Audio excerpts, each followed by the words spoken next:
Hey my dear listener, before we start, make sure to subscribe to the channel. Comment down where are you from and what's your time right now. Let's jump into the video.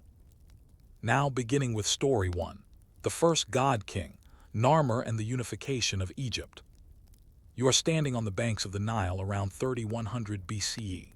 The river is not merely a waterway, it is the entire logic of the land. Its annual flooding nourishes the black soil, the Kemet, as the Egyptians would later call it, in contrast to the red land, the desert or Deseret. The inhabitants live in villages of mud, brick, and thatch, governed by petty chieftains who owe allegiance to local gods. But over the horizon, in a time before time itself, something is stirring. This was the time of Narmer, or perhaps more accurately, it was the time when Narmer would be remembered. Few figures in ancient history are more cloaked in the fog of prehistory than this man, if he was just one man at all. But what we do know is filtered through mud-sealed jars, carved slates, and tomb fragments. One slate in particular would later become iconic, the Narmer palette. Let's begin there. The palette and the problem of identity. The Narmer palette, discovered in the late 19th century at Hierakonpolis, is a shield-shaped piece of siltstone, likely ceremonial. On it, we see two images of a man in different crowns, one representing Upper Egypt, the white crown, and the other Lower Egypt, the red crown. This duality is essential to understanding early Egyptian kingship. Narmer is shown smiting enemies, herding prisoners, and inspecting headless bodies. It's a graphic narrative of conquest, but more than that, it's a claim to legitimacy, a signal that the two lands were no longer two. The palette may not have been meant to depict actual historical events, but rather to illustrate a divine mandate. Narmer is huge compared to others, his size connotes divine stature. Already, we see kingship as more than administration. The king is godlike, a cosmic balancer. Egypt needed more than governance, it needed mad order. And Narmer, whether by spear or by symbol, brought it. But who was Narmer? Some scholars identify him with Menes, a name later scribes in the Turin King list, and Manethos Aegyptiaca, attributed to the founder of the first dynasty. Others believe Menes and Narmer were different individuals in a sequence of rulers who together created unified Egypt. Either way, it seems that Narmer was the earliest ruler to be represented with symbolic control over both Upper and Lower Egypt. Still, we know almost nothing of his personal life. No surviving letters, no recorded voice, only carved stone and the trajectory of power. From warring nomes to a unified crown. Before Narmer, Egypt was fragmented. The land was divided into small regions called nomes, each with their own totemic animal, local god, and ruling elite. The north was marshy, open, and focused on trade. The south was rockier, with narrow Nile valleys and a culture of cattle and stone. For generations, these regions vied for supremacy. Local kings fought across the Nile's bend. Trade routes became war zones. Over time, consolidation occurred in both the north and the south. Two larger polities emerged. When Narmer came to power in Upper Egypt, his task was clear: bring the north under his rule by diplomacy or destruction. There are signs that this was a process rather than a single battle. Mass graves of young men, decapitated, have been found at sites like Abydos, likely war dead. On pottery and small labels, we see early hieroglyphs referring to royal control over both lands. The palette doesn't mark the start of this unification, but its culmination. Narmer's unification of Egypt wasn't just military, it was symbolic, administrative, and religious. He founded, or at least restructured, Memphis, near the border of the two lands. It became the administrative center of the new kingdom. From here, Narmer could monitor the delta, levy taxes, and control the Nile's flow. It was not easy. The Nile was generous but moody. Crops could fail, rebellions could rise, administration mattered. Grain had to be stored, workers conscripted, calendars kept. Boring things but essential, the very bones of empire. Divine kingship begins. Here is where kingship shifts from rule to religion. Narmer and those who followed were not just pharaohs, they were gods incarnate, earthly vessels of Horus, the falcon-headed deity. The early kings wore symbols that made this claim clear. The bull's tail hanging from the waist, a sign of virility and strength. The false beard reserved only for gods. And the Serek, a royal crest often topped with the falcon of Horus, perched as if watching. Each royal act was cosmic. The king's job wasn't simply to tax or build, but to balance the universe. A poor harvest wasn't a meteorological event, it was a political failure, a rupture in mad. Thus, rituals mattered as much as laws. Priests recorded the rising of Sirius and oversaw the opening of temple doors. The king participated in festivals, processions, and offerings. Narmer may have inaugurated this tradition, or he may have merely intensified it. Either way, the palette serves as more than propaganda. It is theology. It says, "This man is the hinge between heaven and earth." And so began 3,000 years of pharaonic rule. Daily life in a new kingdom. But what about the people? To unify Egypt meant to standardize not only rule but also life. We find from this period signs of centralized storage and taxation, sealings on jars, clay tags with proto-writing. A scribe's job became essential. Tallies had to be kept, of cattle, of grain, of workers. Egypt's real power wasn't in gold or chariots. It was in bureaucracy. Mud brick buildings began to take on standardized dimensions. Art styles converged. Craftspeople in the Delta now followed design cues from the South. Pottery, once local, now bore national characteristics. Even language may have shifted. Early Egyptian became more uniform, at least in written form. The scribes' ink pens shaped the voice of empire. Meanwhile, the Nile kept rising and falling. The stars kept spinning. Farmers continued to plant flax and barley. Children played in the river's edge. Life went on. Slowly, subtly, it was reorganized not by decree alone, but by system. That may be Narmer's greatest legacy. He introduced boring order to a chaotic land. Death and legacy. Narmer's tomb lies at Abydos, alongside other early kings. His burial site is modest by later standards, simple chambers in the sand, surrounded by small subsidiary graves. Some of these may have been sacrificial, a grim sign of the king's importance. His name continued to appear in king lists, but only sometimes. The Egyptians had a fluid relationship with memory. What mattered wasn't factual accuracy, but symbolic truth. Narmer became a prototype, a divine ancestor. Later kings would echo his imagery to assert their own legitimacy. Thousands of years later, archaeologists would debate whether he was even real. Unfinished truths. Was Narmer a man or a myth? Was unification violent or administrative? Did the palette record history or fabricate it? The answers remain buried, like Narmer himself, under layers of sand and time. But one question continues to echo through those ancient halls of mud brick and stone. What drives a man to claim divinity, and how does a civilization learn to believe him? You walk now through the dusty halls of Abydos not as a traveler of the living world, but as a patient observer of its layers. Beneath your feet lie stacked generations of rulers, buried with pots, ivory plaques, and the cracked bones of cattle. The tombs are arranged not at random but with careful order, each structure, each pit, a statement of power. You are not standing in a necropolis. You are standing in a library of authority, written in mud brick and silence.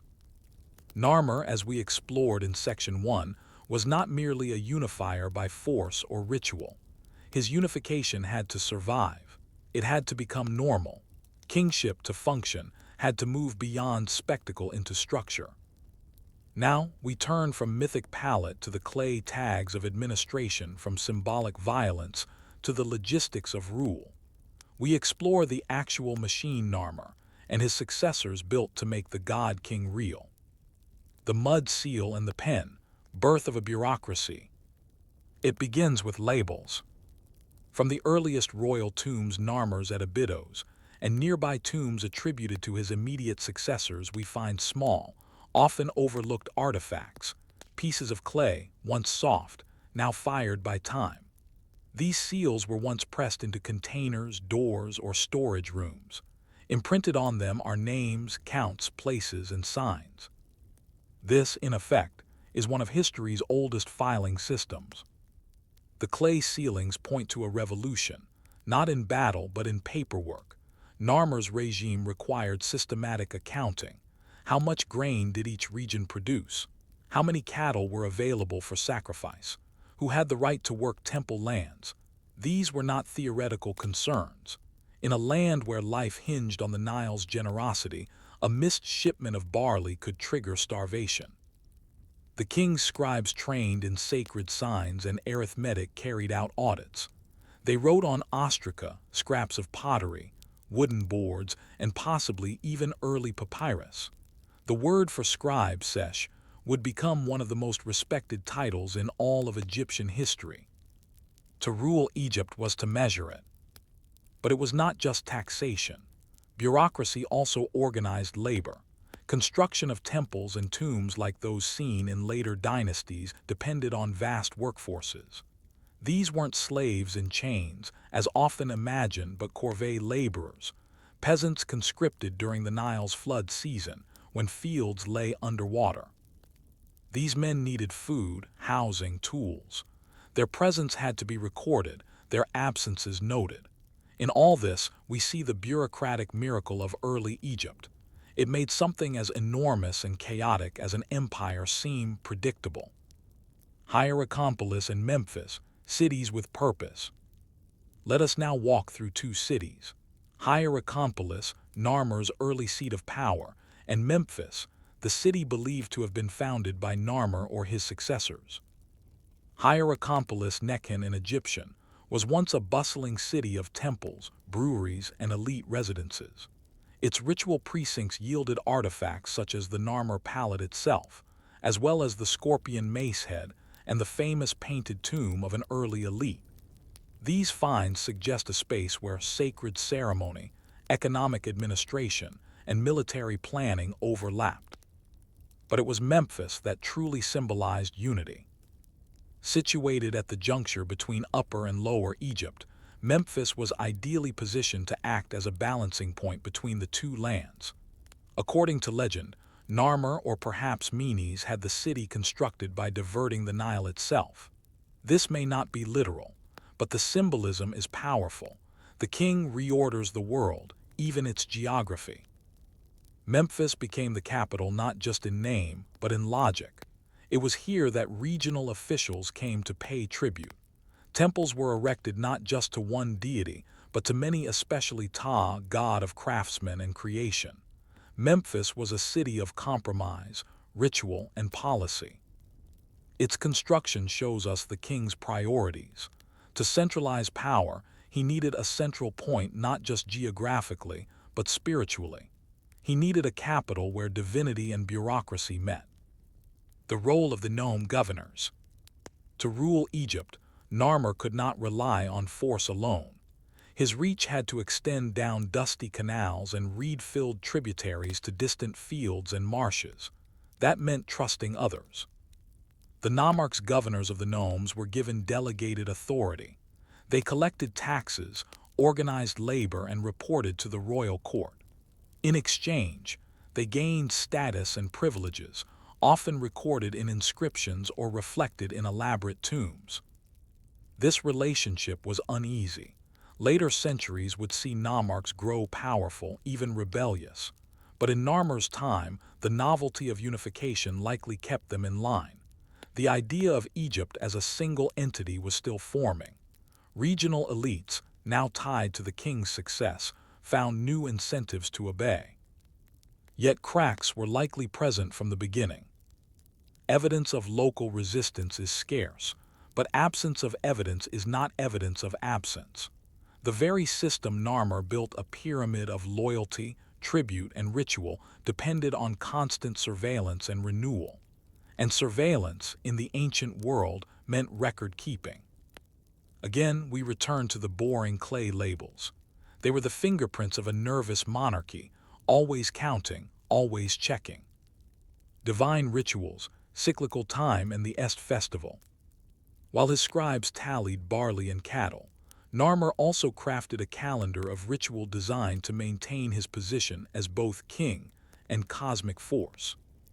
The most important of these was the Est festival, or Heb Est, a ritual rejuvenation of the king's strength and legitimacy.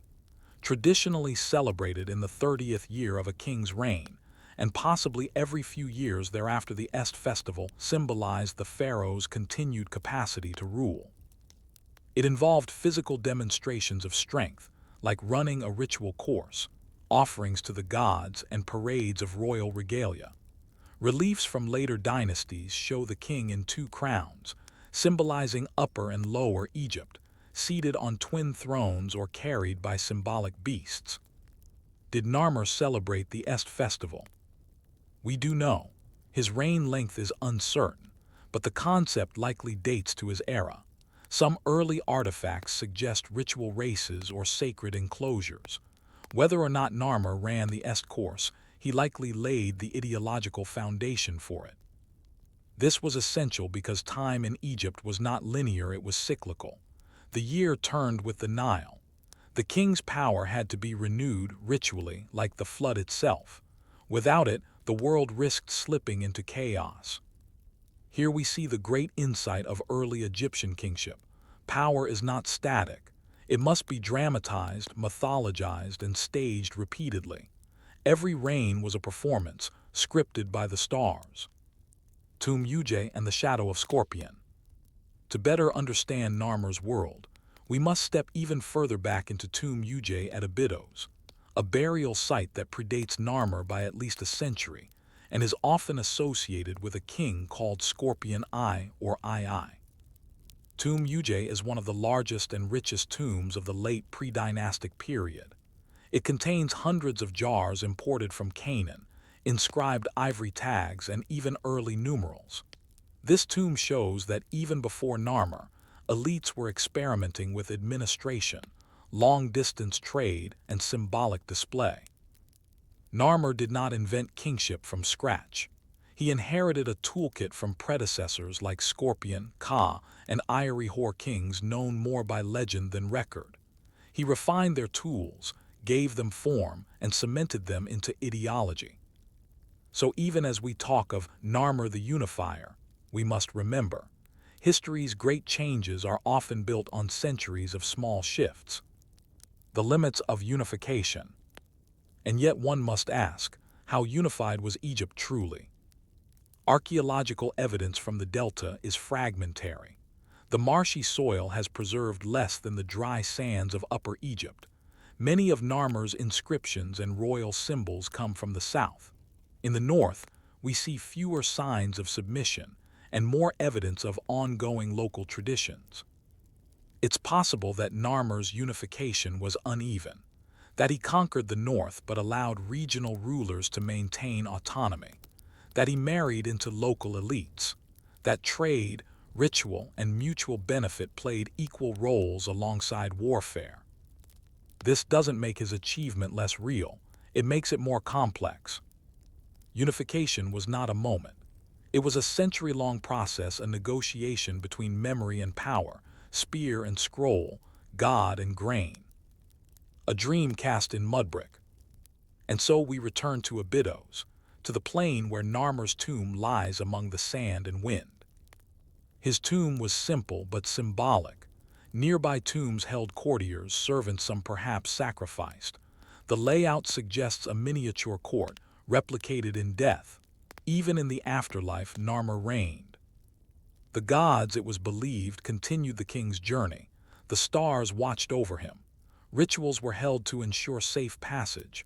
Offerings were made for years. His name lived on, not in poetry but in pottery, in scratched ink and broken stone. This is the paradox of early kingship. Immense power preserved in the most fragile materials. Eternity etched on clay. An unfinished system.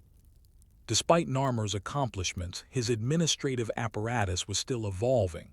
Writing was not yet fully standardized. Provinces were not yet fixed. Scribes could mislabel. Rebels could rise. His successors like Horaha and Jur would expand upon his work. They would build bigger tombs, more elaborate rituals, stronger laws. They would turn his logic into law. But without Narmer, there might be no Egypt as we know it. He was not just the first god king. He was the first to make god kingship work infrastructure, rituals, taxation, and all. Still, as we examine his legacy, we are left with a quiet question. How long can a divine system built on mud brick and memory endure before time itself begins to erode its foundation? The sun rises in the east as it always has, burning off the morning mist that clings to the Nile. The black silt of the floodplain glistens, rich and thick, offering the promise of another harvest. But somewhere beyond the fields, deep in the necropolis of Abydos, the tomb of Narmer lies quiet. It has lain undisturbed for millennia, and yet, even in stillness, it speaks. This final section of Narmer's story is not about conquest or accounting. It is about what comes after, not just for a king, but for the idea of kingship. It is about memory, how it is curated, erased, exalted. It is about the transformation of Narmer from man to myth to framework. This is how the boring, bureaucratic beginnings of divine rule slowly solidified into something eternal, or at least, something that wanted to be. The architecture of immortality. Let us begin with the concept of the Ka, the vital force of the individual. Ancient Egyptians believed the Ka needed sustenance after death, offerings of bread, beer, incense, and prayer. Without these, the dead could not truly live again. A king's Ka was magnified. It didn't just require maintenance, it required infrastructure. Narmer's tomb in el-Kab, labeled Tomb B17-B18, was modest compared to later pyramids, but its architecture tells a story. It was built of mud brick, with subsidiary graves arranged like satellites around a central chamber. Some of those buried with him may have been sacrificed servants to follow him into eternity. Here we see the first signs of a funerary blueprint: a central tomb for the king, satellite burials for attendants, storage chambers for goods, sealings, and offerings. The tomb wasn't just a grave. It was a royal court in miniature, meant to reflect the world of the living. Later rulers would expand on this model. Djoser would turn it into stone. Khufu would build it into a mountain. But Narmer's tomb was the first enduring statement: this king does not end. And so the dream of eternity was cast first in brick, then in stone. Divine kingship post-mortem. In life, Narmer was a man who unified two lands. In death, he became something more abstract, an archetype. Later king lists, such as the Abydos king list, Saqqara list, and the Turin canon, begin with Menes, whom many scholars equate with Narmer. These lists were not intended as objective history, but rather as theological chronologies affirming the continuity of divine rule. To the Egyptians, history was not a straight line. It was a spiral, cyclical, and sacred. Kingship did not progress, it repeated. Each new pharaoh reenacted the acts of the first, unifying Egypt, upholding Ma'at, conquering chaos. Narmer, whether called by that name or Menes or something else, became the first bead on this sacred thread. He was a mold into which others would pour themselves. By the Middle Kingdom, c. 2000 BCE, scribes were still referencing the early dynastic kings with reverence. His name appeared on ceremonial artifacts, and his imagery, especially the smiting pose, was copied endlessly. It was a posture, a performance of legitimacy. This isn't legacy as we understand it today. Narmer was remembered for his character or personality. He was remembered because he fit a function. He became a liturgy. The myth of the unifier. The story of Narmer's unification, whether it happened exactly as the palette depicts or not, became a sacred truth. What mattered wasn't how he conquered the north, but that he did. And more importantly, that it was he who set the pattern. This narrative found its way into annual festivals. In the Feast of the Valley and other processions, the king would reenact journeys between the lands, symbolically uniting them anew. Narmer's act of unification became something that had to be refreshed again and again. The dual crown, the Pishent, combining the red and white crowns, was a daily reminder of this unity. So was the royal title, King of Upper and Lower Egypt, and the twin cartouches bearing each name. Even temple architecture mirrored this duality. In Karnak and other major cult centers, halls were built with columns that represented the papyrus of the Delta and the lotus of the South, nature rendered as state theology. In this way, the entire civilization became a living monument to Narmer's act. His story was reinscribed, not just on stone, but in law, ritual, and architecture. The fatting edge of Narmer's footprint. Yet history is never fully secure. Though Narmer's legacy echoed through millennia, the specifics of his reign began to dissolve within a few generations.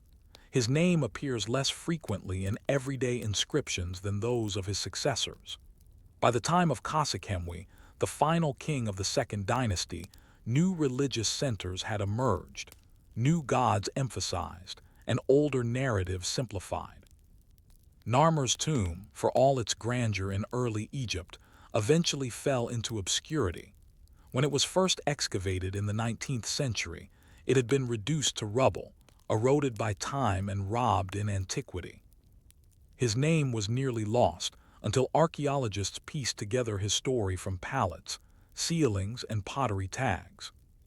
This raises a question. Did the people of later Egypt truly know Narmer, or did they only know his shadow? Even today, historians debate whether Narmer and Menes were the same person or distinct rulers. Was Narmer the unifier, or the last in a sequence who completed the job? Was Menes a symbolic name, a dynastic pseudonym? The very ambiguity of Narmer's memory tells us something profound. Kingship may aim for eternity, but memory is always rewritten. Narmer in the modern imagination. Narmer's rediscovery in the 20th century reignited scholarly debates, but never quite captured the public imagination. He was no Tutankhamun with golden masks, no Ramses II with colossal statues, no Cleopatra with her drama and diplomacy. Instead, Narmer remains a figure of fragments. His palette sits in a museum. His tomb lies in the desert. His story is told through ledger stones and burial pits. And yet, in a quiet way, he might be the most influential of them all. His greatest act wasn't war or temple building. It was the standardization of an idea, that Egypt could be one. That ritual, record-keeping, and divine rule could forge an identity strong enough to last 3,000 years. He created a grammar of power, one copied by kings, priests, bureaucrats, and architects. A grammar that said, the ruler is divine, the state eternal, the people a part of a cosmic cycle. Even in death, Narmer governed not through fear or wealth, but through structure. A world built on continuity. Narmer's system endured because it created habits, not headlines. His state taught scribes to measure fields, priests to calculate calendars, artisans to standardize bricks. These are not dramatic feats. They are not the stuff of epic poetry, but they are what made Egypt Egypt. Daily rituals continued in temples long after Narmer's name was forgotten. Taxes were collected, Nile levels recorded, offerings made. In this way, Narmer's legacy became invisible, embedded in the routines of governance and religion. This was his immortality, not a golden tomb, but a quiet rhythm, a pattern of rule repeated by thousands of hands across centuries. Final reflections, from man to model. And so, we reach the end of Narmer's story, not in a climactic battle or dramatic betrayal, but in the slow, intentional shaping of a state. He remains, ultimately, an enigma, a king whose face we may never truly know, whose voice never recorded, whose burial is humble by later standards. But perhaps that's fitting. Narmer wasn't trying to be remembered as a man. He was trying to define a role, a template. He did not need glory, he needed permanence. And in this, he may have succeeded more than any other ruler in history. His system endured dynastic collapse, foreign conquest, droughts, and civil war. Even today, the echoes of his rule linger in museum displays, textbooks, and historical frameworks, all built on a foundation of mudbrick, ink, and ritual. Closing thought. So we ask, as the Nile continues its ancient flow, is the true measure of a ruler found in what he builds, or in what continues to function long after his name is forgotten? Story 2. Ashur's Hand, Assyrian Kingship and the Machinery of War. The Tigris flows fast, its current ripping over reeds and stones. The banks are heavy with mud, and the air smells of clay ovens, wool, and sweat. It is the 9th century BCE, and in the citadel of Kalhu, later known as Nimrud, men in linen robes tally shipments of cedar from Lebanon, tin from Anatolia, and lapis from distant lands.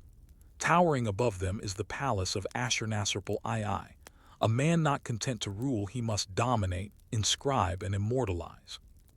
You are now in the Assyrian Empire, a civilization built not on the gentle rhythms of nature like Egypt, but on the grindstone of war, bureaucracy, and fear. This is not a world of cyclical harmony, but one of relentless expansion. The Assyrian king does not mimic gods, he acts as their wrath. And like Narmer before him, Ashurnasirpal and his successors will craft an image of kingship that is not merely administrative or divine, but overwhelming. They will forge an empire whose control was etched in iron, stone, and statistics. Welcome to the story of how the Assyrian kings became war machines wearing crowns. From city-state to empire, the long dawn of Assyria.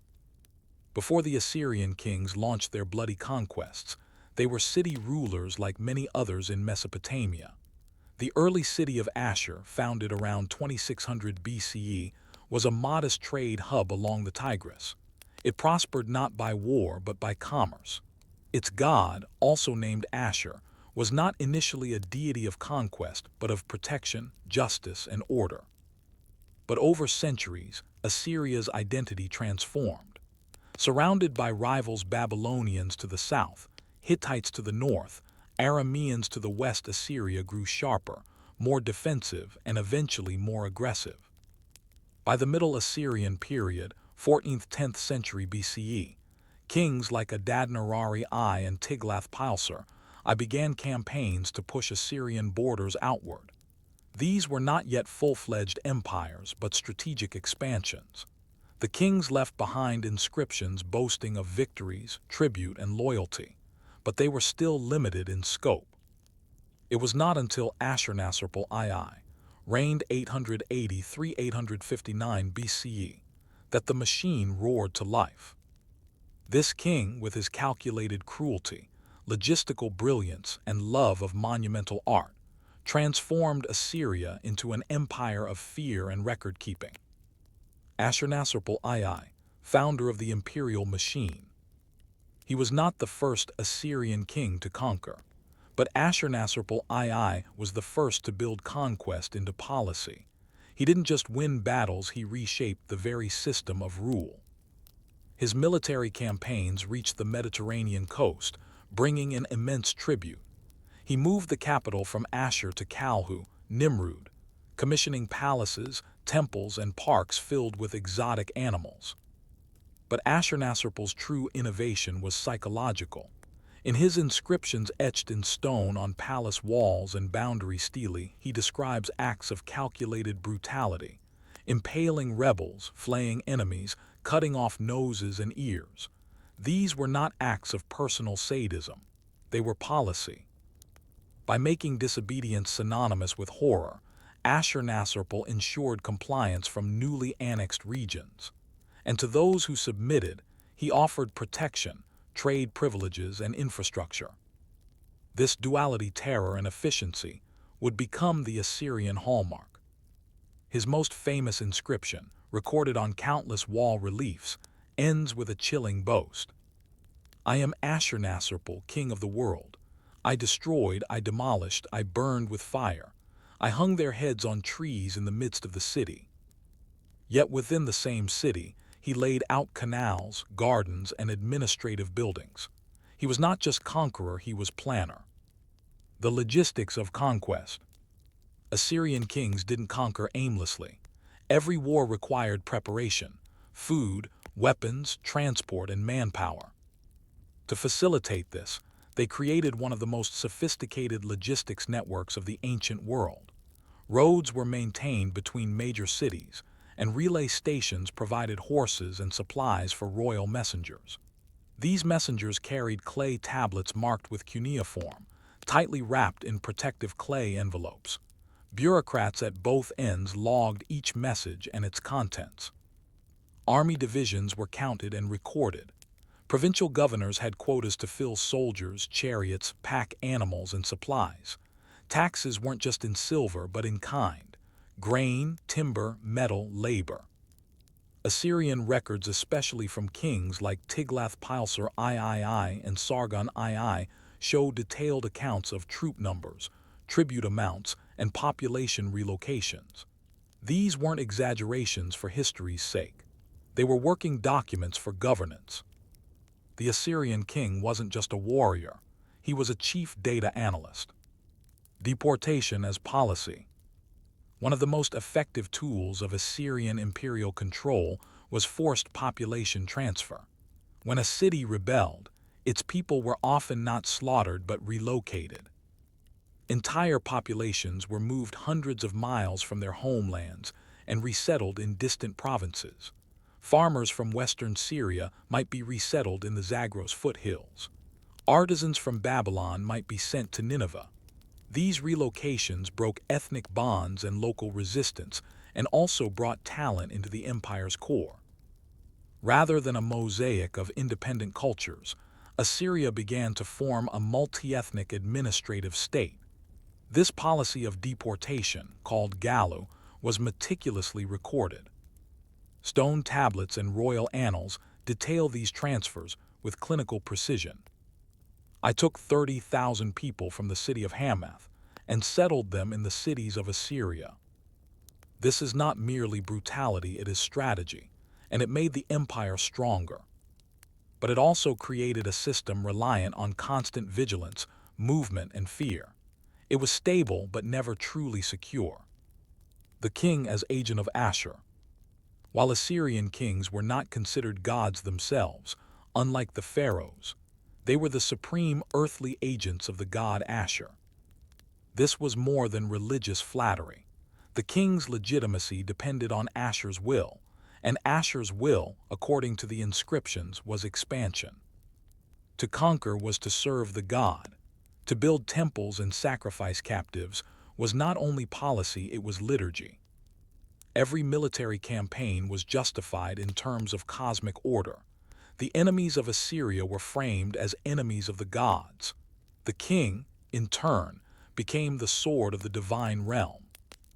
In art, Assyrian kings are always shown larger than life, slaying lions, grasping bows, or facing supernatural creatures.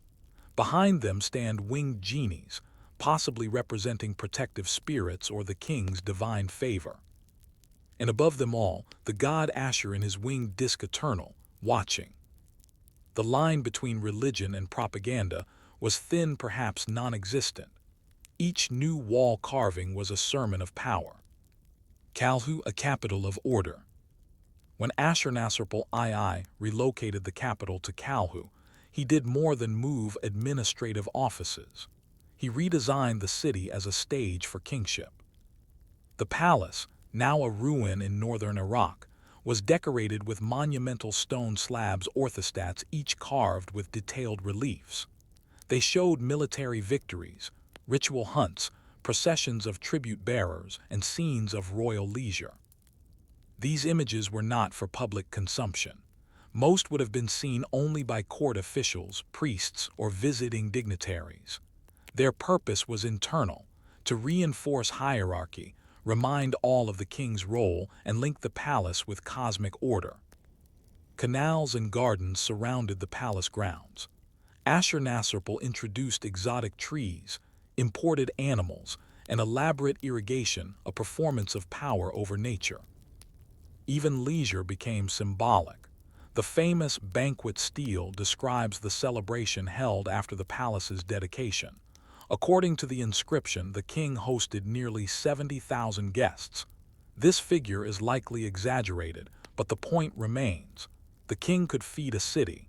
He controlled abundance. Kalhu was a message. The king makes war, builds cities, feeds nations, and writes it all down. Ends without end. The Assyrian Empire would last for another 250 years beyond Ashurnasirpal's reign, reaching even greater heights under rulers like Tiglath-Pileser III, Sargon II, and Sennacherib. Its fall in 612 BCE at the hands of a coalition of Medes and Babylonians was swift and brutal. The capital cities were sacked, palaces burned, archives shattered. But during its height, the empire set the standard for what imperial kingship could mean: organized, expansive, and relentless. And it all began with a change in how a king viewed his role not as guardian, but as grinder, not as God, but as God's sword. Unfinished reflections. Ashurnasirpal's palace lies in ruins now. His records survive in museums, his empire a memory dug from the dust. But his vision lingers in the logic of conquest, in the belief that bureaucracy can conquer chaos, and that fear can be systematized. And we're left with a sobering question. When a king builds his crown not from gold, but from ledgers, whips, and bricks, can such a structure ever truly be ruled? Or does it eventually rule the king himself? The sun sets over Nineveh, casting long shadows across the riverfront warehouses and columned halls of the palace. Scribal offices still flicker with lamplight.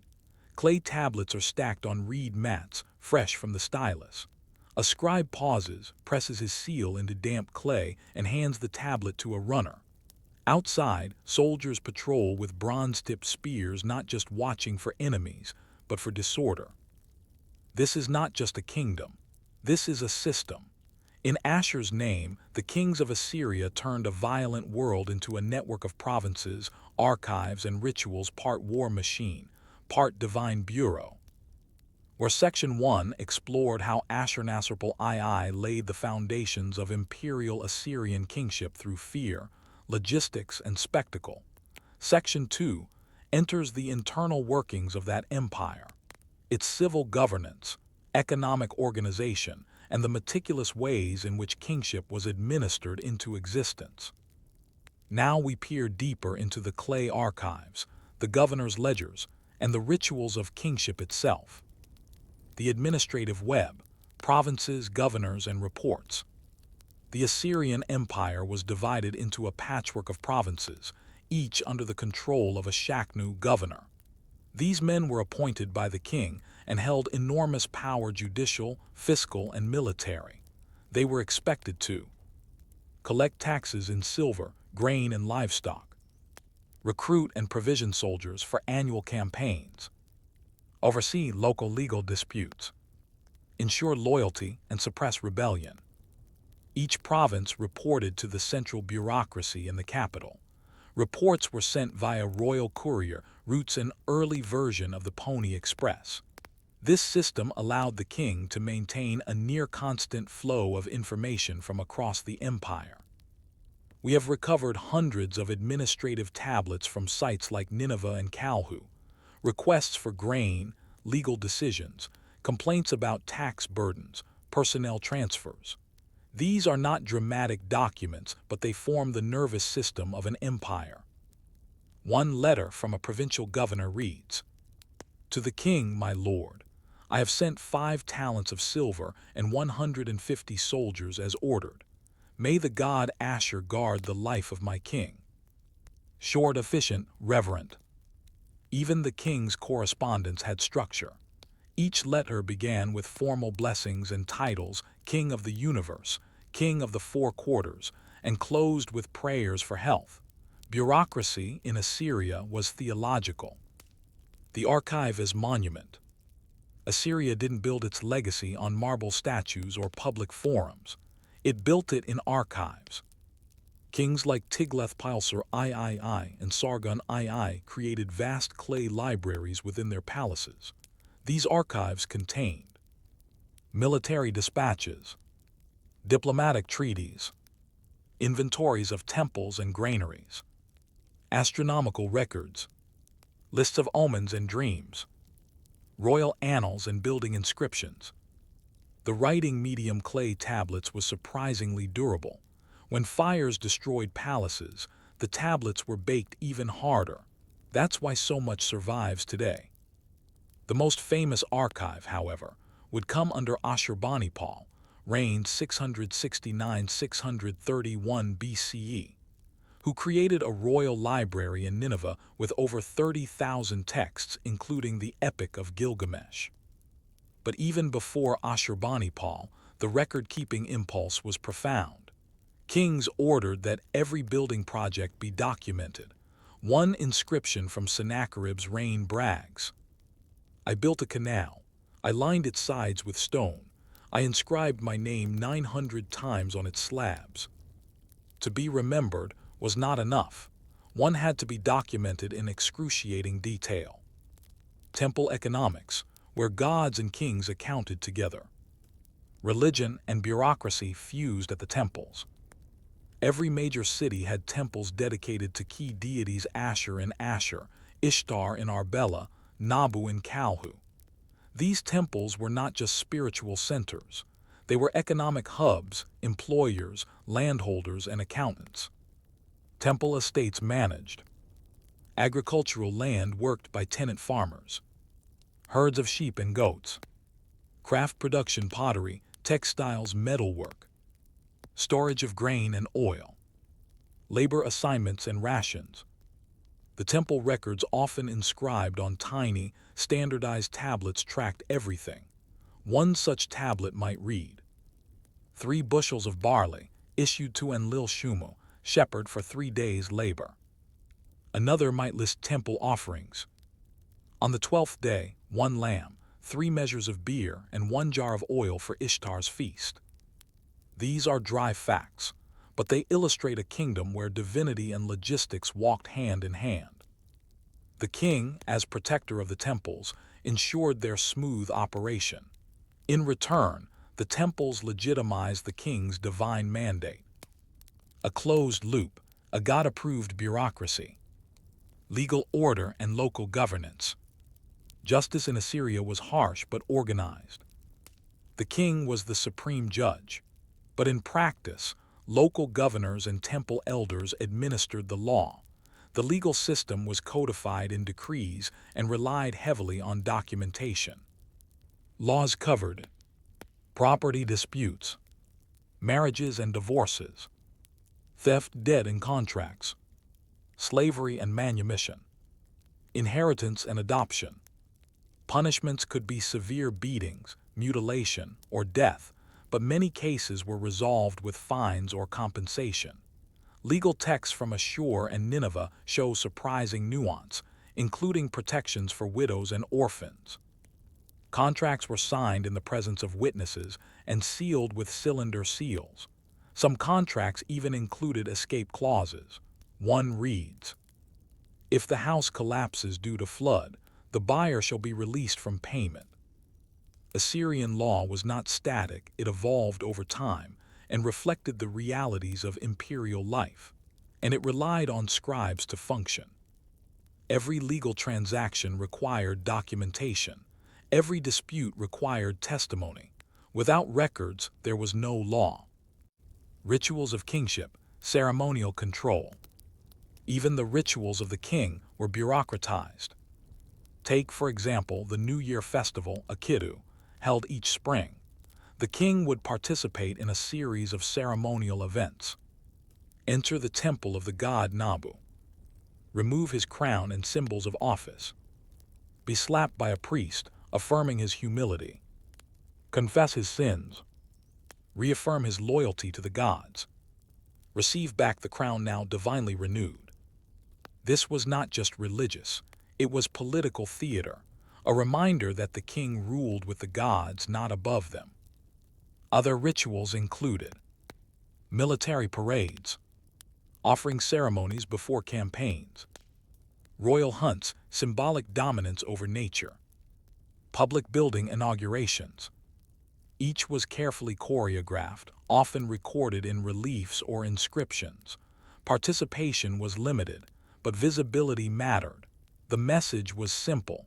The king was not just powerful, he was systemic.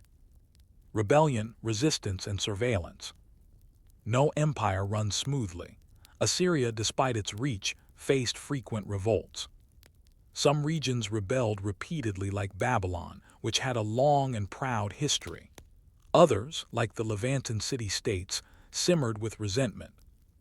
To manage this, Assyria relied on spies, reports from informants embedded in provinces, rapid response armies, hostage-taking, often the sons of local rulers, psychological warfare, impalement, mass deportation. We know of reports sent to the king warning of suspicious activities. One such letter reads, "The men of Dur-Rishtar speak quietly at the market and say, 'The yoke is too heavy. Shall we act?'" Even whispers had bureaucratic trails. The system could respond quickly, but it was exhausting. Maintaining control required near-constant attention. And over time, even the most efficient terror corrodes. The slow creep of overreach. By the 7th century BCE, the Assyrian Empire was at its territorial height. Under kings like Esarhaddon and Ashurbanipal, it reached from Egypt to the Persian Gulf. But with size came strain. The bureaucracy grew bloated. Succession disputes fractured the court. Babylon remained unstable. Military campaigns became costlier. Droughts and famine strained resources. Ashurbanipal's death around 631 BCE marked the beginning of the end. Within a generation, Nineveh was destroyed 612 BCE. The great cities burned. Archives turned to ash. The system collapsed. And yet, the bureaucracy that Assyria had created would inspire future empires from Persia to Rome. An open-file cabinet in the sand. Today, archaeologists continue to unearth clay tablets from across ancient Assyria. Many remain untranslated, stored in museum drawers and excavation depots. Each tablet is a piece of a vast machine, a line in an equation written across generations. Narmer unified with symbols. Ashurnasirpal ruled with inscriptions and spears. But the Assyrian legacy is something quieter, a civilization that believed power could be administered into permanence. It's a lesson that still lingers, buried in the soil of northern Iraq, waiting patiently to be decoded. Unresolved reflection. The Assyrian kings built more than temples or armies. They built processes vast and detailed, etched in clay and ritual. But one can't help but wonder, can any system, no matter how efficient, documented, or divinely justified, truly outlast the fears that fuel it? Dawn over Nineveh. The embers have not yet cooled and smoke still curls from palace walls blackened by siege. Clay tablets, once catalogued with meticulous care, now lie shattered across the ground. A burned fragment bears a single name, Ashurbanipal. It is 612 BCE, and the Assyrian Empire, once the most feared, most organized, and most expansive state in the known world, has fallen. Not to a single battle, but to the compounding weight of its own systems, its brittle overreach, and the fury of the peoples it ruled. The end of Assyria was as complex as its administration. It wasn't just defeat by arms. It was collapse by ledger, rebellion by bureaucracy, vengeance on a world measured too closely. In this final section, we examine how this machine of kingship, so meticulously built by Ashurnasirpal, refined by Tiglath-Pileser III, and mastered by Ashurbanipal, began to crumble. Not suddenly, but step by step, in the dry rhythm of records no longer trusted and rituals no longer believed. The empire at its peak, Ashurbanipal's delicate balance. Ashurbanipal reigned 669–631 BCE, ruled at the height of Assyrian power. He was an anomaly, a scholarly king, literate in Sumerian and Akkadian, deeply interested in theology and literature. Under his reign, the famed library of Ashurbanipal was established, containing tens of thousands of tablets. But even as he collected the past, the future was slipping away. Internally, his reign appeared stable. Externally, the borders were stretched to their limits. Egypt had been conquered under Esarhaddon, but it was far from compliant. Elam, a powerful rival to the east, resisted. Babylon, as always, simmered. Ashurbanipal fought wars on multiple fronts: Egypt, Elam, and Arabia, winning brilliant victories but leaving the empire exhausted. One triumph stands out: the destruction of Susa, the Elamite capital. The victory reliefs depict temples razed, idols stolen, and the city turned to rubble. Ashurbanipal claimed he had salted the land. But behind the bravado, the cracks were deepening. Succession and fracture, the seeds of division. Assyria's system of rule was centralized but fragile. It revolved entirely around the king and his appointed elites. When a strong ruler reigned, the machinery hummed, but transitions were perilous. Ashurbanipal's later years are poorly documented. It is unclear how he died or who succeeded him immediately. His sons may have fought a civil war. Babylon, ruled by his brother Shamash-Shumukin, openly rebelled. That rebellion, one of the largest internal conflicts in Assyrian history, lasted several years and left much of southern Mesopotamia in ruins. Ashurbanipal crushed it, but at a cost. Cities depopulated, provinces drained, and trust shattered. The rebellion was symptomatic of a deeper problem. Local elites no longer saw Assyrian rule as legitimate. The loyalty purchased with favors and ritual had evaporated. When a system is too rigid, even a small crack can bring the whole edifice down.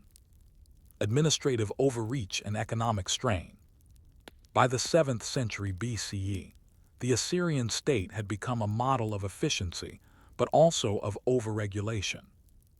Everything had to be counted: tribute, conscripts, livestock, grain, tools. Every campaign required requisitions from every province. Governors were expected to supply exact numbers of troops, engineers, and animals.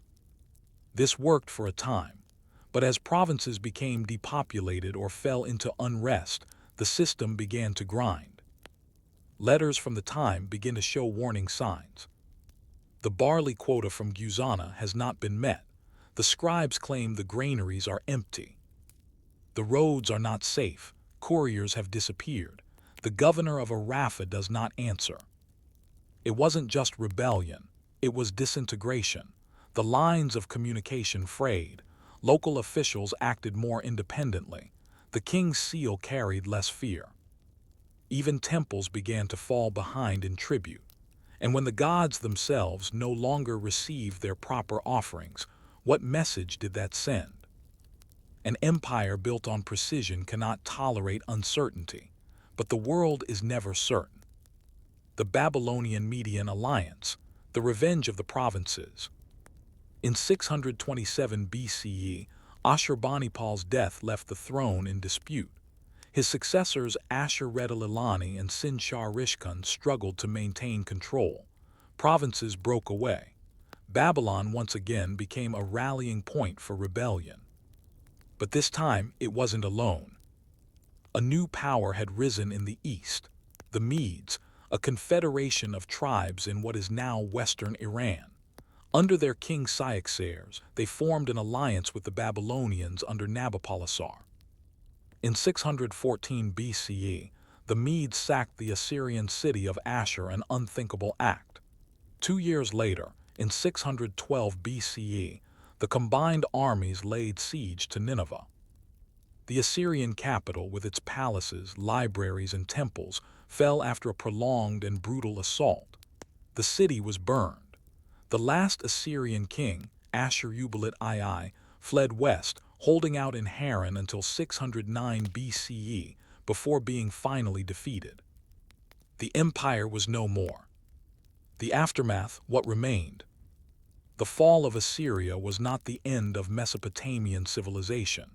In fact, its administrative techniques, art, and even mythology were adopted by its conquerors. The Neo-Babylonian Empire, 626–539 BCE, continued many Assyrian policies but presented itself as a liberator. The Persians, under Cyrus the Great, would later refine these systems further, creating the Achaemenid model of provincial rule. Assyrian influence endured but only in form. The name Assyria became a cautionary tale. Later texts, like those in the Bible, remembered it as a symbol of arrogance and divine punishment. The machine had run too hot too long. When it broke, it did not slowly fade. It imploded. The silence of the clay tablets. What makes the fall of Assyria so poignant is how well it had documented itself. In the ruins of Nineveh, archaeologists discovered room after room of clay tablets, carefully catalogued. Some were still in storage baskets, never shelved.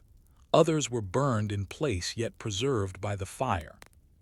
We have letters from governors pleading for reinforcements, royal annals boasting of victories even as cities were burning, contracts that were never fulfilled, rations issued to soldiers who would never march.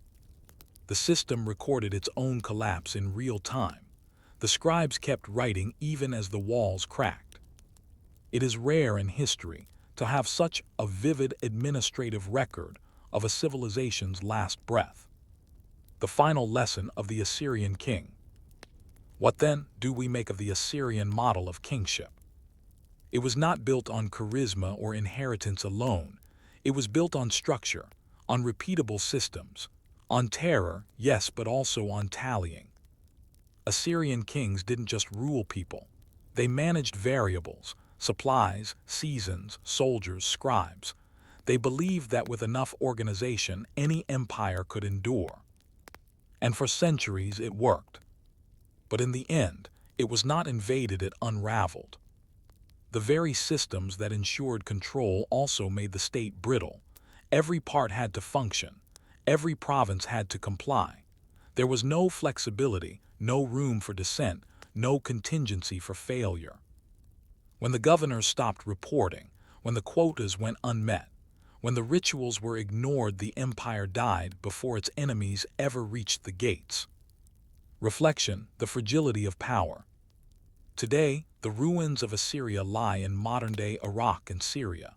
Cities like Nineveh, Nimrud, and Jur-Sharukin have been scarred further by time and war. Some were deliberately destroyed in recent years. Others remain buried beneath layers of earth. But in museums and archives across the world, thousands of clay tablets survive. Their words are dull, repetitive, bureaucratic. And yet within them lies a haunting truth. Assyrian kings believed they could outthink mortality. That by recording everything, by calculating tribute and enshrining rituals, they could remain forever. They didn't. But their failure teaches something enduring. Even the most powerful systems, when stripped of humanity, trust, and adaptability, cannot survive the silence that follows a stopped scribe's hand. Story 3.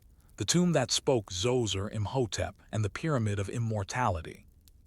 Close your eyes and imagine a desert plain at dawn. It is silent except for the faint breath of wind against sand and limestone.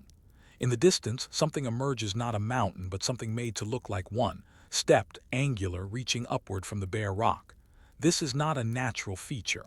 It is deliberate. It is old, older than the pyramids of Giza, older than Moses, older than the name Egypt itself. You are standing before the step pyramid of Zoser at Saqqara, built around 2667 BCE. It is not just a tomb. It is an idea made of stone. This is the story of Zoser, the king who first built in stone, and Imhotep, his vizier, priest, and architect who imagined eternity not as myth, but as masonry.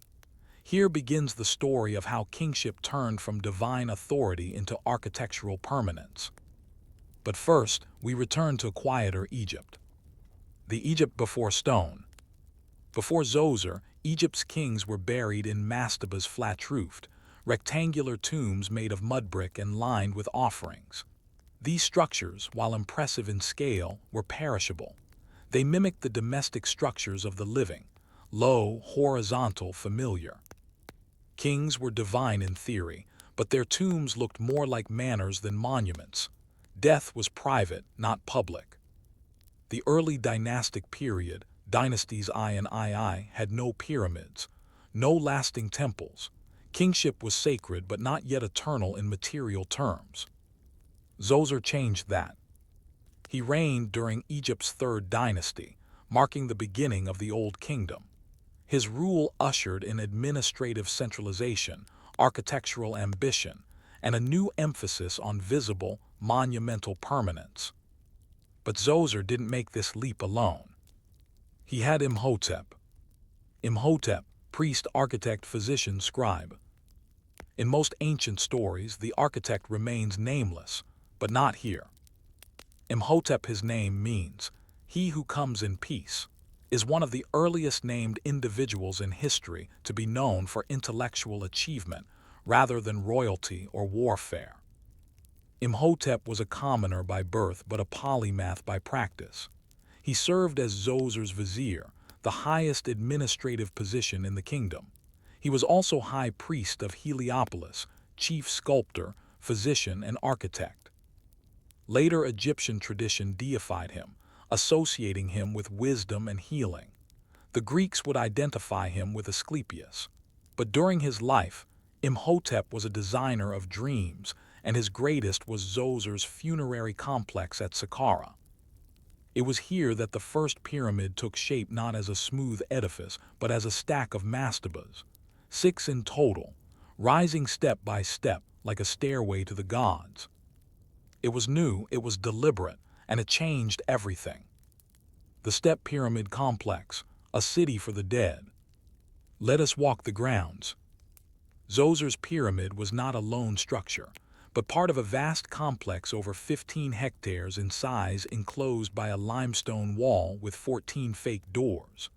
These false entrances were symbolic, openings for spirits, not men.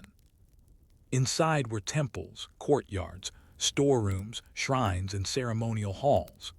The entire space was a microcosm of Egypt itself, a sacred model of royal and religious order. Key features included the Hebsed Court, a space for reenacting the Est Festival, a ritual of royal renewal.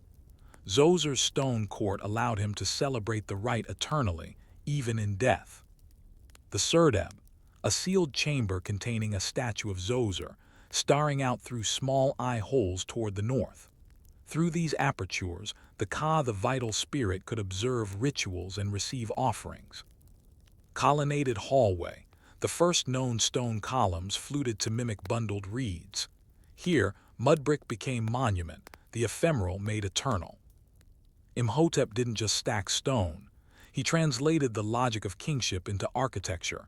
He made the afterlife visible, measurable, walkable. It was a revolutionary idea. Stone as strategy, the logistics of immortality. Building in stone was not just symbolic, it was strategic. Stone lasts, mud brick does not. Zoser's complex represents the earliest large-scale cut stone construction in human history. Quarrying, transporting, and shaping stone required innovations in tools, labor organization, and planning. Workers used copper chisels, dolerite pounders, and wooden sleds. The limestone was quarried nearby, but even short transport demanded ramps, sledges, and water to lubricate the sand. The labor was not enslaved in the Hollywood sense. These were likely skilled artisans, seasonal workers, and conscripts well-fed and organized into teams. Archaeological evidence suggests they lived in planned villages and received regular rations. More than 11 shafts, some over 30 meters deep, were dug into the bedrock beneath the pyramid. These led to storage rooms, burial chambers, and tunnels, many of which were filled with over 40,000 stone vessels from earlier kings, suggesting Zoser intended to inherit the legacy of his ancestors literally and symbolically. This was more than a tomb. It was a machine for memory, ritual death, and the bureaucracy of the afterlife. Egyptian kingship revolved around Ma'at, the cosmic principle of balance, truth, and order. The king maintained Ma'at in life through law, ritual, and building, but after death, he continued to serve. The tomb was not a grave, it was a station, a place where the king ascended to the heavens, joined the gods, and watched over the land. To do this, everything had to be in place. Food offerings had to be provided daily. Priests had to recite the proper spells. Statues had to face the right direction. Names had to be carved and protected. Even a chip in the name of the king could threaten his afterlife. Hence, the pyramid complex included storerooms, offering tables, and shrines. Everything was planned for continuity. Ritual calendars were established. Priests were salaried. Endowments of land were set aside to fund the perpetual operation of the king's mortuary cult. This wasn't superstition, it was administration. The afterlife, like the kingdom, had to be managed. Why a pyramid? Why build up? The answer may lie in Egyptian cosmology. In myth, the world emerged from the Benben, a primeval mound that rose from the waters of chaos at creation. The sun god Ra first landed on this mound, and from there, light began. The pyramid may echo this myth. It mimics the Benben, reaching skyward toward the sun. Zoser's pyramid was not smooth-sided like those that followed. It stepped, visibly, like stairs. Perhaps it was meant to be a literal staircase for the king's soul. Whatever its symbolic meaning, the pyramid form made a statement. This king is not of the earth. He is rising. He is permanent. Stone by stone, Zoser and Imhotep redefined what it meant to be remembered. The impact, what Zoser set in motion. Zoser's pyramid was copied, adapted, and expanded by later kings. Sneferu, founder of the 4th dynasty, would experiment with angles, building the bent pyramid and the red pyramid. His son, Khufu, would perfect the form at Giza, creating the Great Pyramid. Kings of the 5th and 6th dynasties would add solar temples and increasingly complex mortuary texts. But the template was Zoser's: monumentality, ritualized space, royal architecture as theology. And Imhotep, though never royal himself, became a template too. The wise advisor, the brilliant commoner elevated by intellect. He was later deified as a god of healing. His name was remembered for 2,000 years not through conquest, but through craft. A quiet mystery, Zoser's body. Despite extensive excavation, Zoser's actual mummy has never been definitively identified. The burial chamber beneath the pyramid was found empty or disturbed, likely looted in antiquity. What remains is the idea of Zoser, the statue in the serdab, the inscriptions, the pyramid rising from the desert. In that way, he achieved something greater than physical preservation.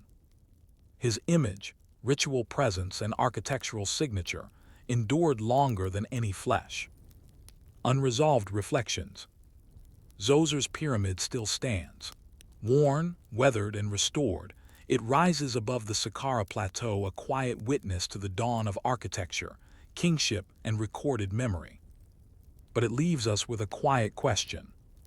When a king builds not just for himself, but for the future, can stone truly preserve a soul, or does it merely echo the desire to be eternal?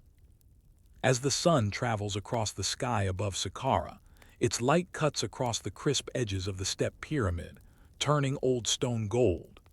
Beneath that warm facade lies a kingdom of tunnels and chambers, shafts and sealed rooms, a place less like a tomb and more like an operating system. This was no simple grave. In Section 1, we explored how Djoser's step pyramid reshaped the Egyptian vision of eternity. Now, in Section 2, we descend deeper into its meaning not just as a monument to death, but as an instrument of kingship and state control. Because in ancient Egypt, to build a pyramid was to build the kingdom itself.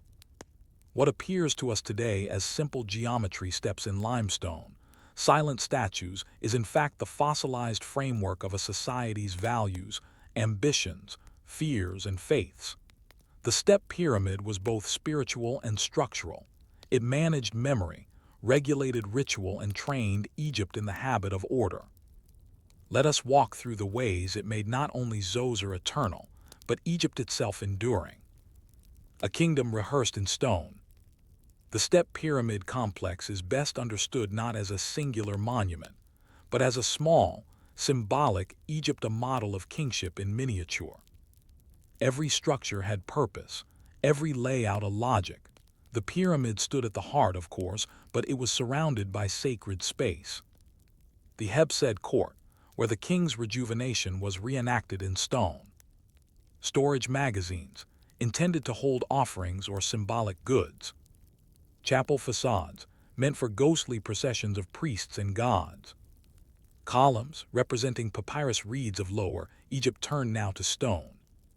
False doors, through which the spirit of the king could pass. Even the boundary walls had meaning. With 14 recessed gates, only one functional, they symbolized Egypt's many nomes districts, with Djoser as the unifying center. Here, ritual and architecture merged.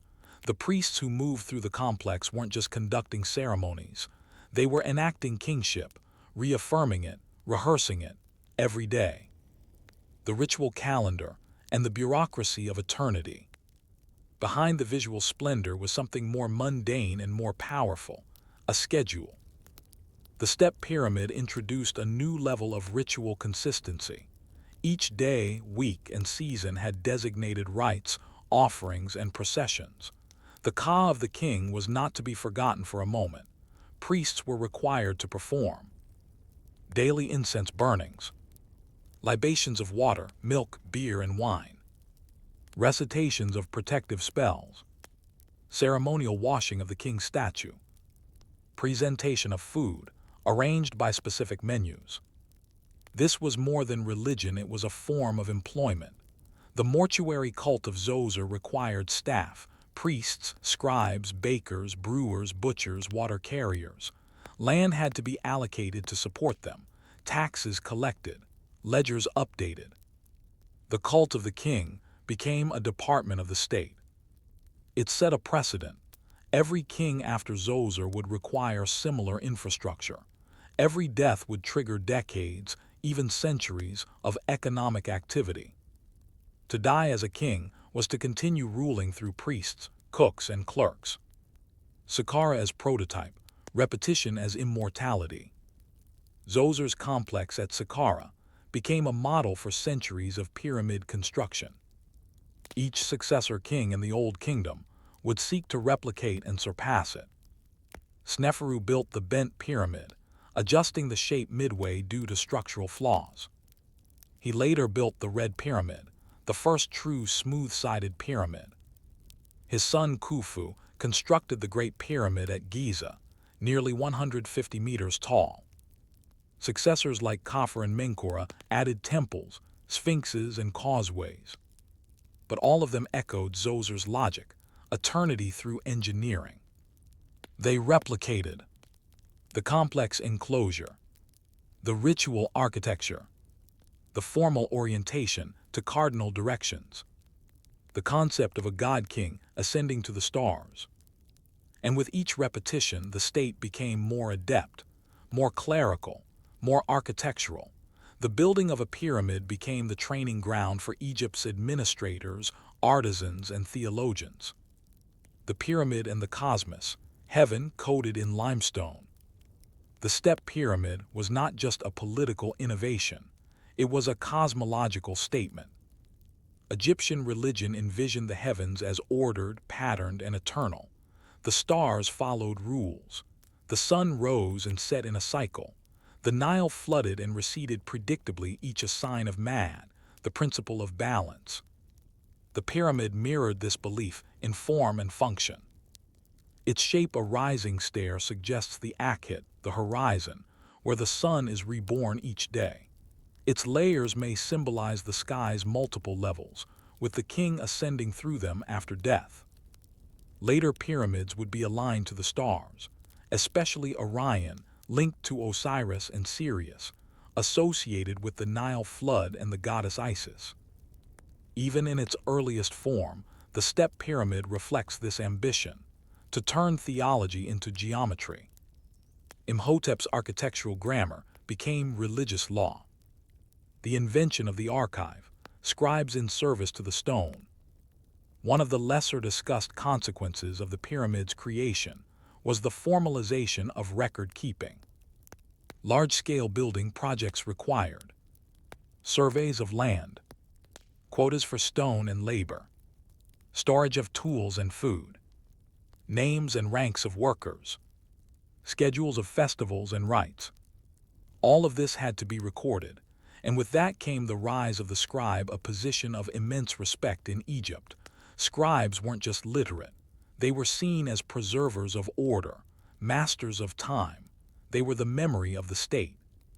From Djoser's time forward, scribes became permanent fixtures in temple life, palace economy, and mortuary administration. Even death required data. And so, immortality, once the domain of myth, became a ledger entry. Was Imhotep the true innovator? While Djoser was king, and thus received the monument, it is hard to overstate Imhotep's role. Archaeological evidence suggests he may have introduced stone architecture on a massive scale, the use of columns, reed-based forms in stone, planning of complex enclosure temples, integration of ritual and administrative space. Though details of his life are sparse, his later deification tells us something important. Egypt remembered him as the man who solved death. He didn't defeat it, but he made it manageable. His genius was not in conquest, but in coordination. He created a logic of immortality, a system of beliefs, buildings, and bureaucracies that could run without the body but with the name. The human cost, laborers, artisans, and the forgotten. The step pyramid was not built by the king's hand or the architects alone. Thousands labored to raise it. Though the popular image is of slaves, the evidence suggests a more complex reality. Workers were seasonal peasants during the Nile flood, skilled artisans working year-round, stonecutters and haulers organized into crews, housed in dormitory-style villages with granaries and bakeries. Graffiti from later pyramid sites show team names like the Drunkards of Khufu and Friends of the West, suggesting camaraderie and identity. Still, it was hard labor. Many workers bore signs of injury or arthritis. Some died young. But they also left a mark.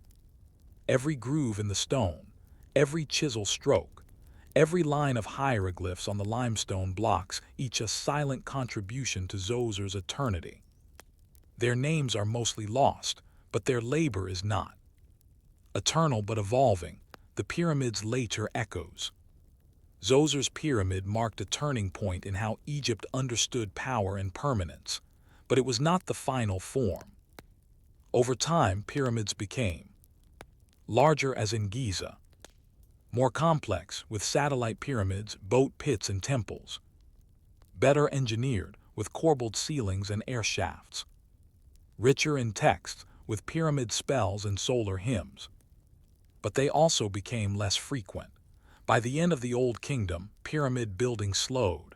By the Middle Kingdom, kings opted for hidden tombs. And yet the step pyramid remained. It had begun something no dynasty could fully undo: the belief that through ritual architecture, memory could be made to last beyond time. Unresolved thought, the cost of forever. Djoser's tomb still speaks, but it is not a voice of triumph. It is a whisper of questions. How much labor was spent to protect one man's soul? How many fields lay fallow while priests tended stone? How many names were lost so one could be remembered? And above all, when memory is built into stone, who decides what deserves to be remembered and what is left to the desert? The wind moves across the Saqqara Plateau, rustling the reeds along the edge of the dry floodplain. The desert is quiet. The step pyramid still stands not untouched but enduring. Its blocks, some eroded, some restored, cast long shadows that trace centuries. Beneath it lies a labyrinth of passageways. Around it, the ghosts of priests, architects, workers, and rituals linger not in the literal sense, but in the arrangement of space, the orientation of stone, and the ideas that were born here. In Section 1, we met Zoser and Imhotep, and saw how the first pyramid emerged from the union of kingship and vision. In Section 2, we walked through the ways the step pyramid became a state spiritual, logistical, and eternal. Now, in Section 3, we return to the broader question: what is immortality in history? Not just the architectural one, but the legacy that outlives memory. What does Zoser's monument actually mean when the names are no longer spoken and the rituals are long gone? This final section explores the fall, rediscovery, and reflection that surrounds Egypt's first pyramid and the people who built it. The pyramid after the king, continuity without a monarch. Zoser's reign ended sometime around 2648 BCE, but his complex remained active for generations. Priests continued daily offerings at the pyramid complex. Granaries and storerooms stayed stocked. Estates endowed for the cult were worked by farmers and maintained by scribes. Reliefs, statues, and altars were preserved, reused, or copied. This mortuary economy had ripple effects. Workers born after Zoser's death still served him.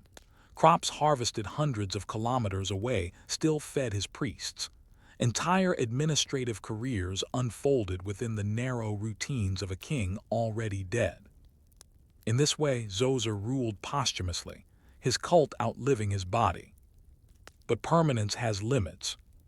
By the end of the 6th dynasty, till 2180 BCE, Egypt entered a period of political fragmentation known as the First Intermediate Period.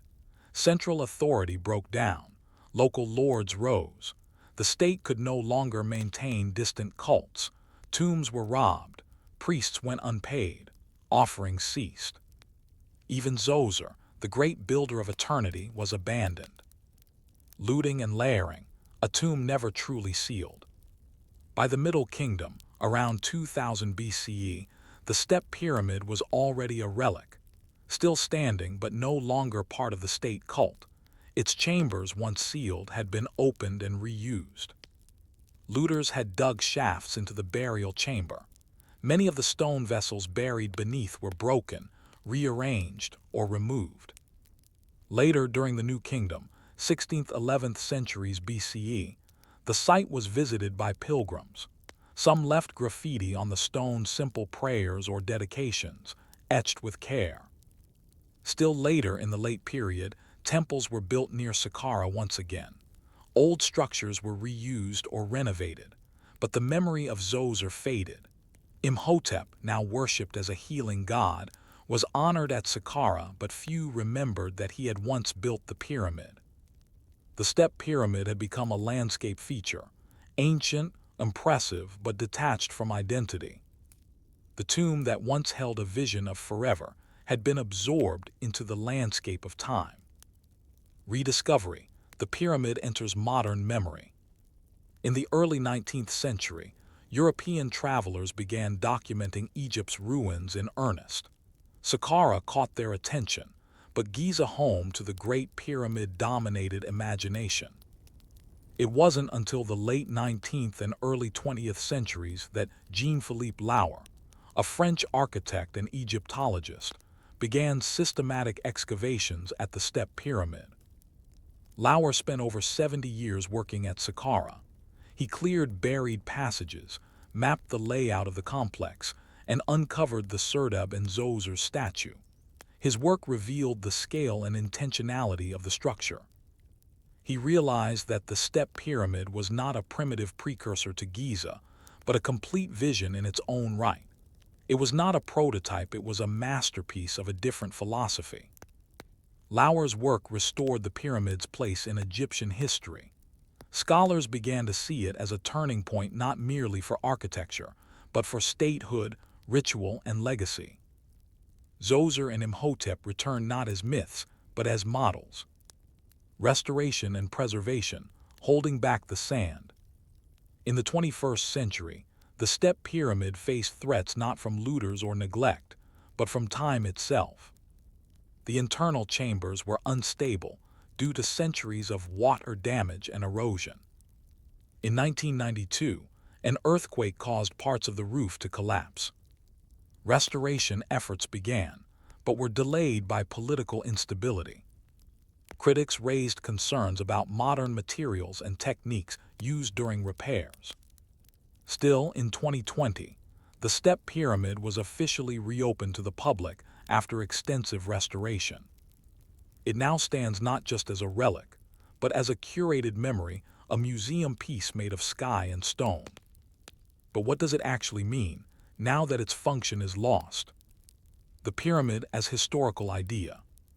Djoser's pyramid was built to make kingship eternal.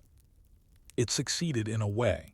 It created a template, not just for royal tombs, but for how a state thinks about itself. Centralized power. Architectural expression of ideology. Ritualized permanence. Bureaucratic continuity. Modern nations still build monuments to embody ideals. They still bury leaders with symbolism and grandeur. They still turn architecture into messages. In that sense, the step pyramid is not ancient, it is contemporary. It was the first full statement of how political power could be expressed in form. It taught rulers that to endure, you must build.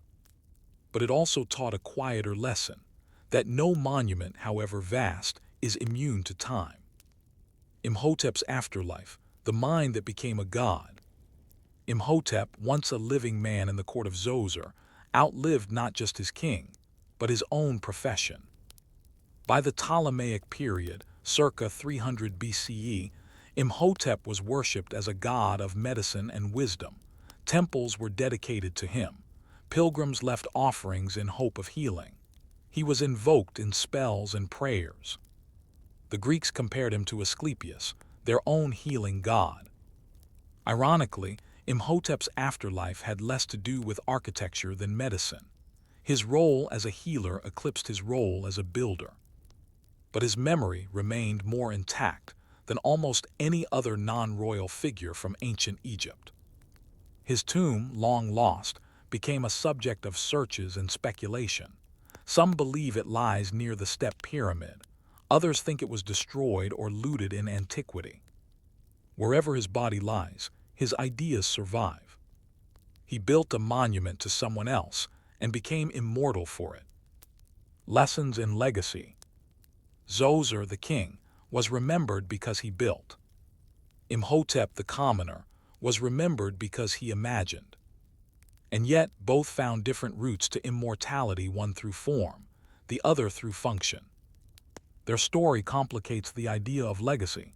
It suggests that immortality is less about being remembered and more about being used. That power becomes permanent only when others build upon it. That ideas, not stones, are the true foundation of memory. The step pyramid speaks not just of what was, but what might always be. The human desire to endure and the endless reinvention of how to do so. Final reflection. In the dry air of Saqqara, the stone is still warm to the touch by midday. Tourists come and go. Restoration crews adjust scaffolding. Researchers review drone footage. And beneath it all, in the buried chambers, a name is carved again and again. Neturikid. That was Djoser's true name, his throne name. Divine of body. The statue in the serdab still gazes out through its eye holes, waiting for rituals that no longer come. But the pyramid remains. Silent, solid, still teaching. And so we ask, was the step pyramid Djosir's afterlife? Or was it a blueprint for every ruler who ever tried to make time stand still? Story 4, Divine Scrolls and Dull Bureaucrats, the Legacy of Hammurabi.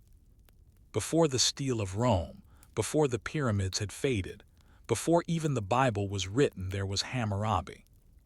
It is the 18th century BCE, and we are in the city of Babylon, a name that would one day echo through biblical lament and Mesopotamian myth. But today, it is not a myth. It is a functioning, busy, scribal city, mud brick walls, markets, merchants, granaries, and temples. Nothing gleams here. Everything is coated in dust and clay. And at its center is a king who is not yet famous but who will be. Hammurabi, the sixth king of the first dynasty of Babylon, is best remembered today for his law code, one of the earliest surviving examples of written law. But that image Hammurabi as legislator is only part of the truth. This is not a story of dramatic courtroom decisions or philosophical justice. It is a story of power, of administration, of gods invoked to legitimize rules, and of a king who transformed the clerk's tablet into an instrument of kingship. It is, in every sense, a story of boring but brilliant governance. Let's begin. The Babylon that Hammurabi inherited. When Hammurabi came to power around 1792 BCE, Babylon was a small but rising city-state in central Mesopotamia. It was surrounded by larger and more established rivals, Larsa, Eshnunna, Elam, and Mari. The region was politically fragmented, a web of city-states, shifting alliances and wars of grain, territory, and prestige.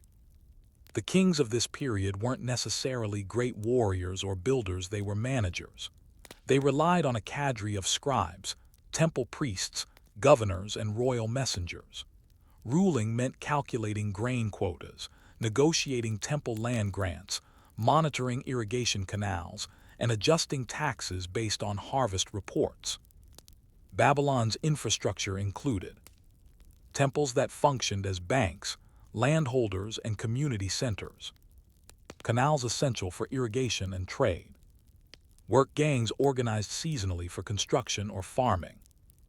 Administrative scribes who recorded transactions, disputes, and inventories on clay tablets.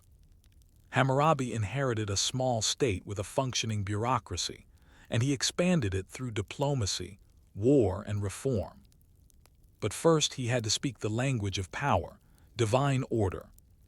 Law as theology, the role of the gods. The famous Code of Hammurabi, inscribed on a tall basalt stele nearly 7 feet tall, begins not with laws but with a prologue. In it, Hammurabi tells us that the gods Anu and Enlil gave him the right to rule. That Marduk, Babylon's patron god, had chosen him to bring justice to the land. That he was a shepherd of the people who would protect the weak and punish the wicked. This is not legalese, it is cosmic rhetoric.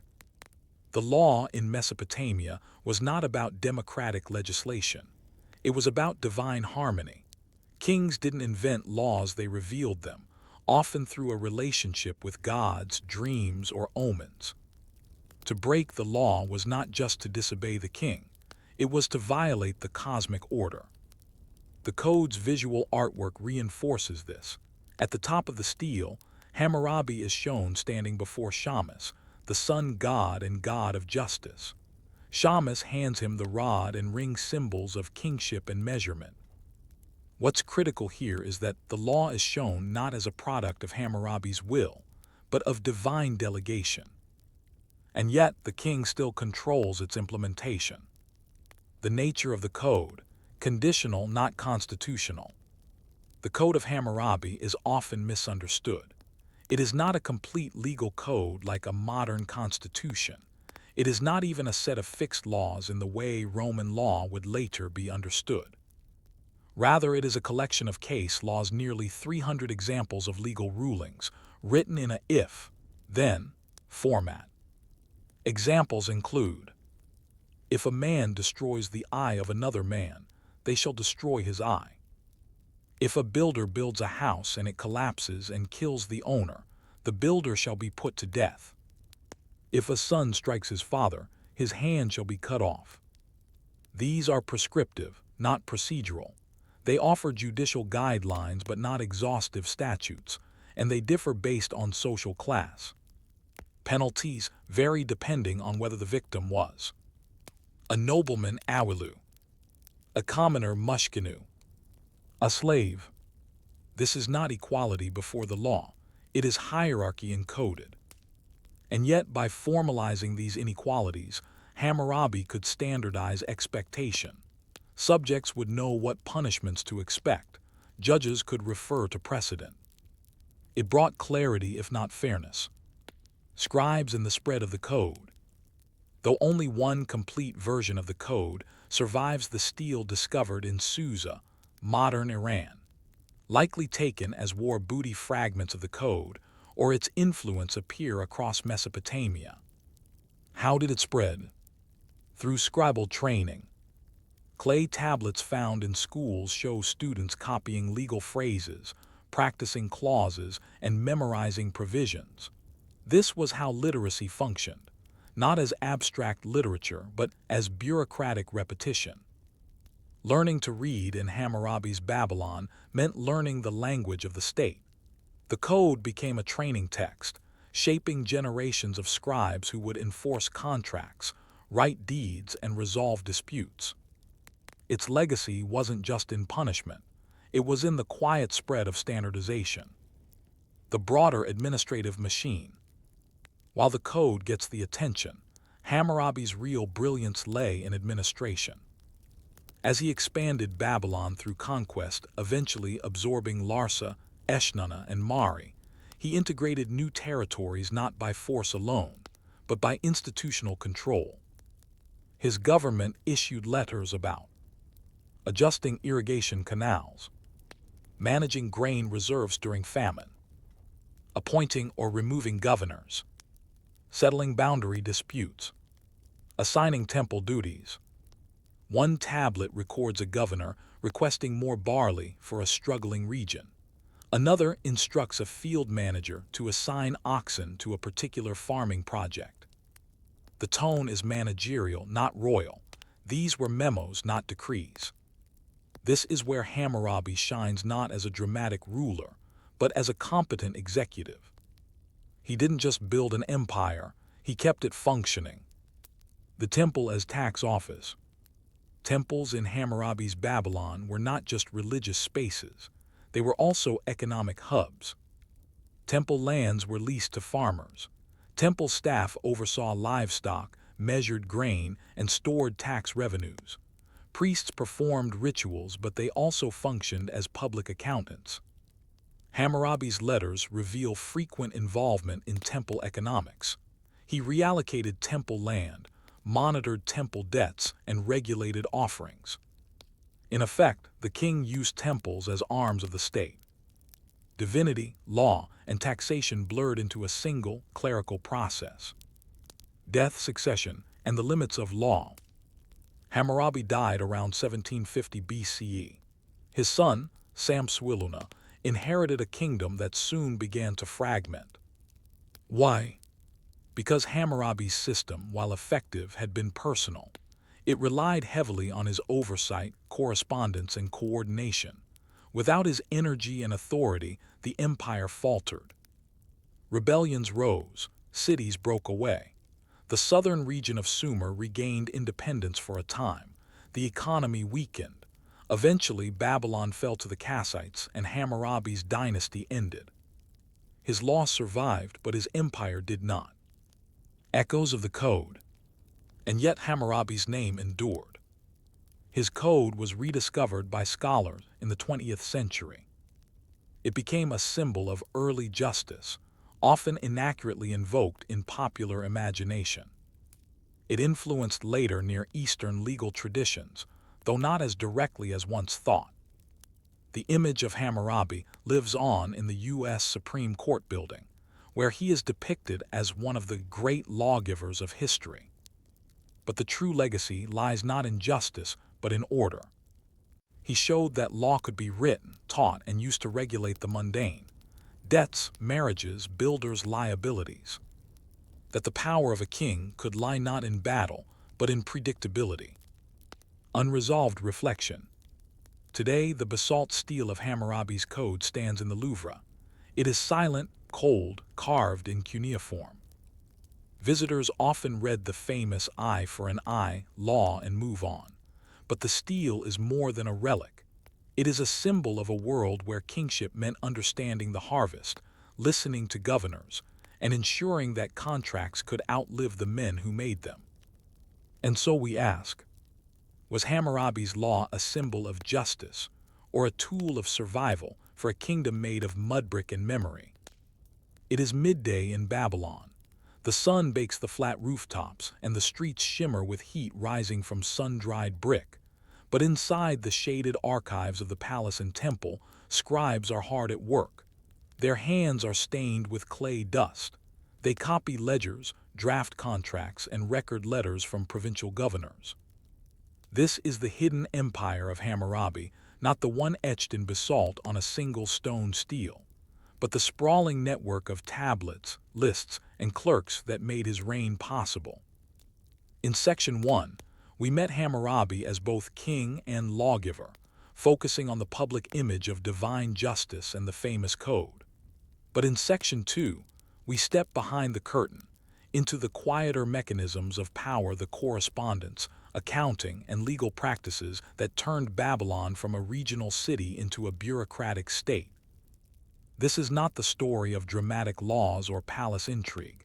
It is the story of ledgers, of boundary stones, of warehouse keys and tax receipts. It is the kind of history that rarely gets told because it is too slow, too careful, and too dry. And yet, it is here that Hammurabi's genius becomes most visible.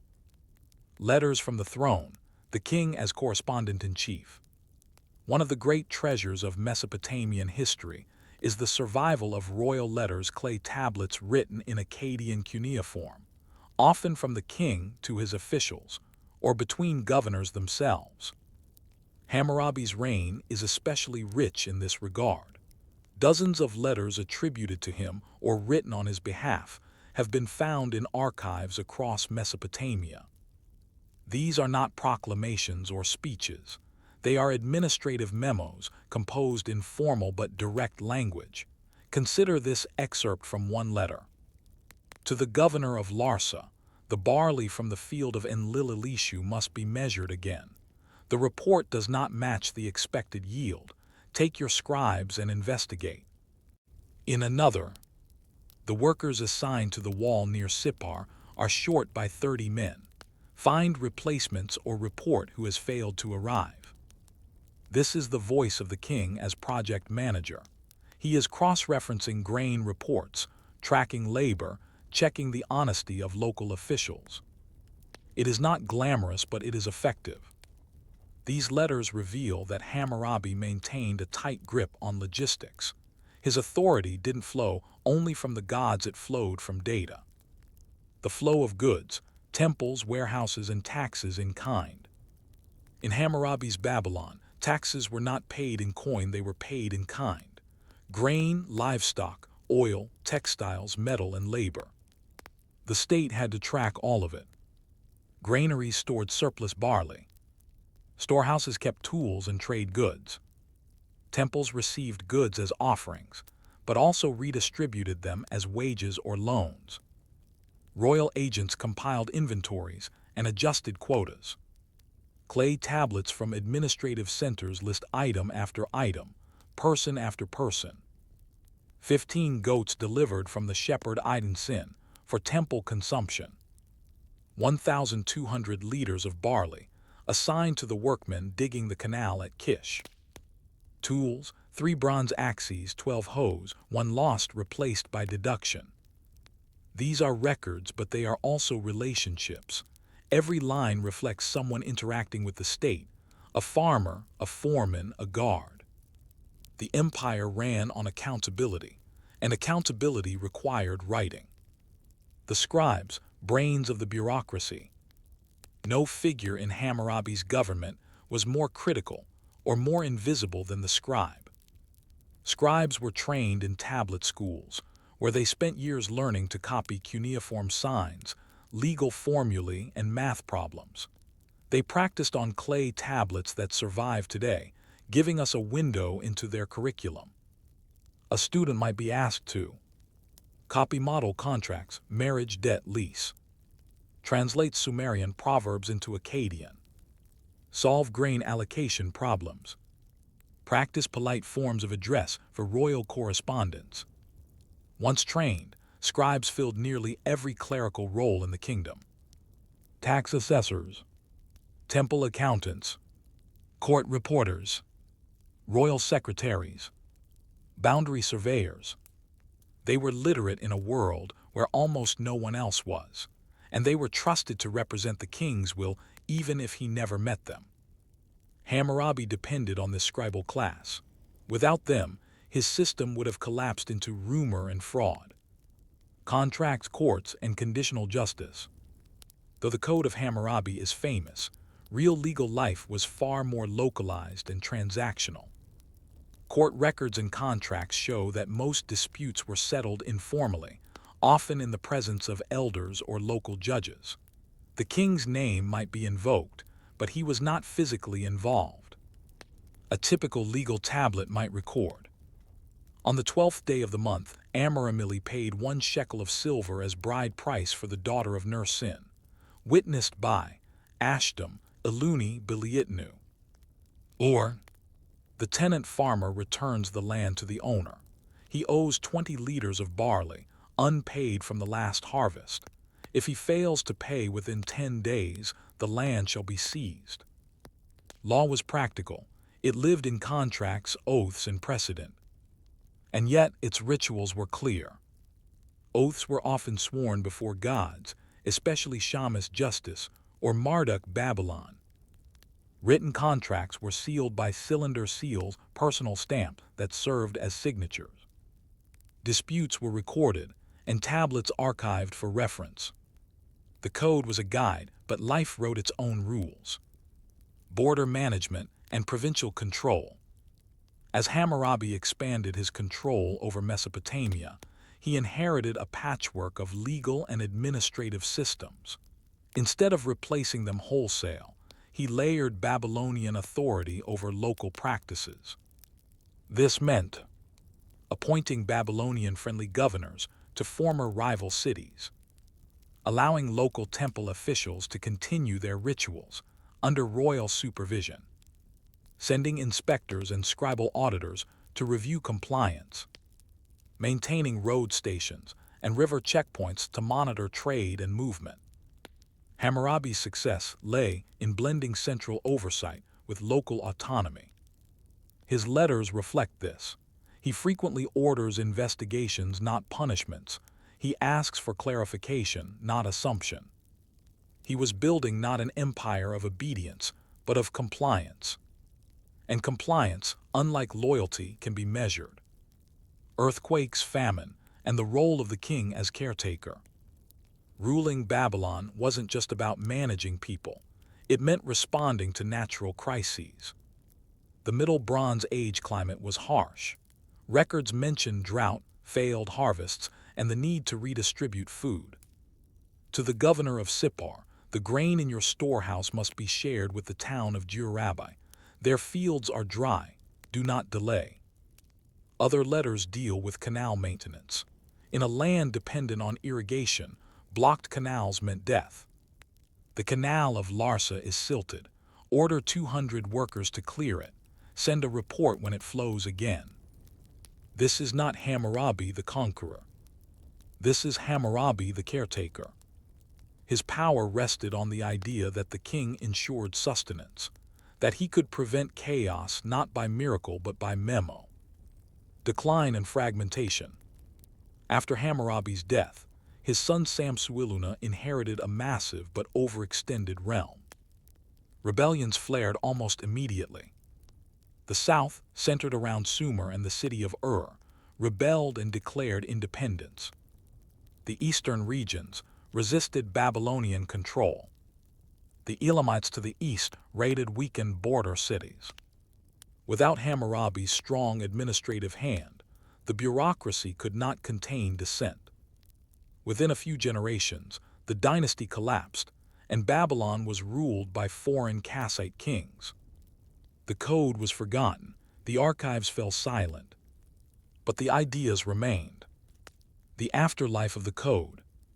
Though Hammurabi's law was not copied directly by later kingdoms, its form endured. The use of divine prologues in legal texts. The if-then format of case law. The linkage of kingship and justice. The expectation of record-keeping in economic life. Even biblical law, composed centuries later, echoes this structure. Leviticus, Exodus, and Deuteronomy share striking parallels not in content, but in logic. This is Hammurabi's legacy, the normalization of law as a state function. Not divine whim, not elite tradition, but codified, clerked, and recorded. Final reflection. The glory of Hammurabi is not found in marble statues or epic poetry. It is found in clay, the tablets of trade, the receipts of barley, the arguments of shepherds, and the requests of governors. He built a kingdom, not of walls or war, but of procedure. And so we ask, is true power found in the sword, the crown, or in the quiet desk of a scribe, recording what tomorrow's order will require? The clay has hardened. In a dark archive, once buried and forgotten, a tablet lies cracked but legible. The writing is faint but still clear to those who can read cuneiform. A grain contract, a marriage agreement, a judgment rendered in the name of Hammurabi. No one remembers the names of the parties involved. No one remembers the outcome, but the record remains. That is the paradox at the heart of Hammurabi's legacy. The king himself is gone, his dynasty extinguished, his palaces in ruin, but the bureaucracy he helped systematize, the clay documents once meant to govern daily life, have survived. The system became the memory. The process, not the person, endured. In this final section, we reflect on what it means to govern through record-keeping, and how Hammurabi's Babylon shows us the limits and possibilities of permanence. The aftermath, what remained after the fall. Hammurabi's empire did not last long beyond his death. By the reign of his son Samsuiluna, major cities in the south including Uruk, and Nippur rebelled and successfully broke away. Foreign incursions followed. The once meticulous tax and labor system strained under the weight of droughts, rebellions, and administrative fatigue. But even as cities were lost, temples continued to function. Priests still tracked offerings. Scribes continued to issue contracts and resolve disputes. For decades, Babylonian bureaucracy survived on autopilot running even as its authority crumbled. The government lost land, but it had trained a generation of functionaries who kept local affairs in motion. And this was the real resilience of Hammurabi's legacy. He built a culture of procedure, one that could temporarily survive even without its master. Babylonian influence on successors. Hammurabi's name faded, but his model did not. The Kassites, who ruled Babylon from the 16th to 12th centuries BCE, adopted many of the same administrative tools: cuneiform tablets, provincial governors, temple-based taxation. They issued their own legal decrees and continued the use of scribal training systems. Elsewhere in Mesopotamia, city-states like Ashur, Mari, and Eshnunna retained similar legal structures. Even after the language of the law changed from Akkadian to Aramaic, from cuneiform to alphabetic scripts, the basic institutional mindset persisted. Writing meant administration, kingship meant arbitration, contracts meant civilization. The idea that governance required writing and replication, not just charisma or conquest, was now embedded. And that began with Hammurabi. The rediscovery of the stele. The Code of Hammurabi might have remained forgotten had it not been for a theft. The basalt stele we know today was not found in Babylon, but in Susa, the capital of ancient Elam, in modern-day Iran. It had been taken during a military campaign sometime after Hammurabi's reign, likely by the Elamite king Shutruk-Nakhund, who proudly looted monuments from Mesopotamia.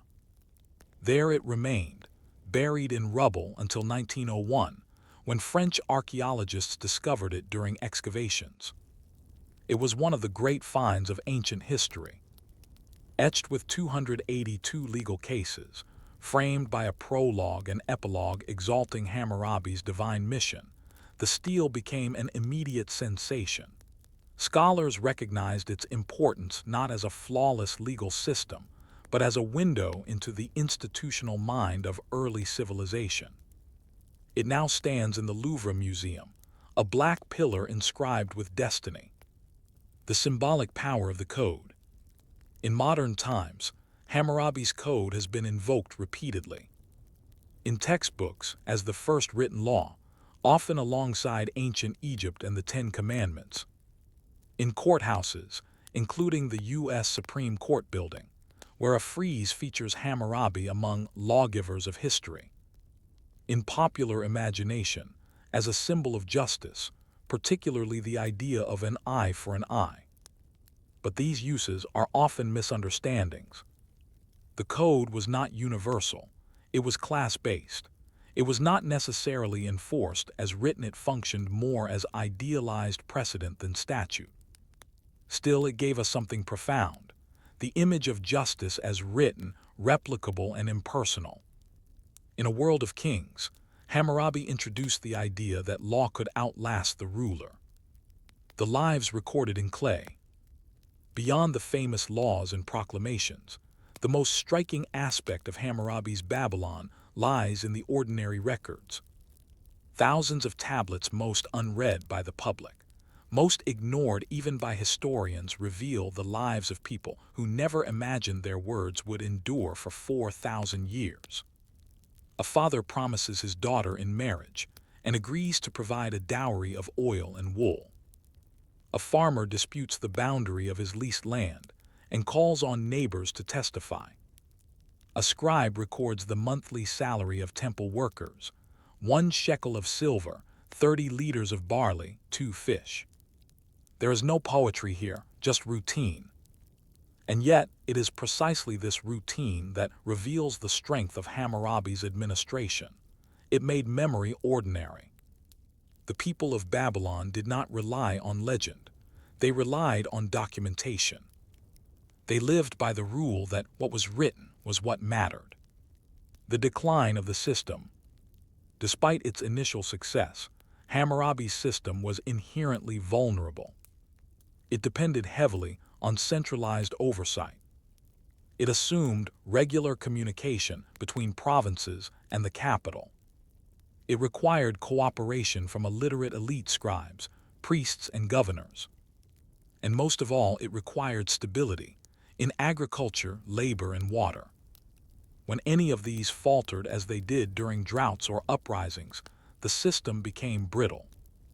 By the time Babylon fell to the Hittites and later the Kassites, the code was no longer cited. Local systems reasserted themselves. But the memory remained in practice, if not in name. Hammurabi had introduced habits of order that even his successors could not completely dismantle. Impressions on the modern world. Today, much of what we take for granted in governance has ancient roots that run back through Hammurabi's reign. The written contract. The idea of official precedent. The training of professional legal scribes. The concept of land ownership defined by record, not occupancy. The use of temples and religious institutions as tax administrators. These concepts survive in varied forms across cultures. Hammurabi didn't invent all of them, but he helped assemble them into a system. A system built on repeatability, not inspiration. The quiet legacy, a system stronger than its king. What do we remember Hammurabi for? Not for conquest, though he expanded his kingdom. Not for architecture, though he improved canals and temples. Not even for morality, his code was not especially ethical by modern standards. We remember him because he codified order, because he linked kingship to documentation, because he treated governance as a series of manageable tasks rather than as divine whim, and because his scribes, busy with dull but essential work, produced something immortal by accident. Final reflection. The stele of Hammurabi stands in a museum. The tablets of his scribes sit in university archives. They do not sparkle, they do not thrill, but they remain. They remind us that kingship, if it seeks endurance, must do more than inspire, it must record, regulate, and repeat. They remind us that sometimes the most powerful acts are the quietest.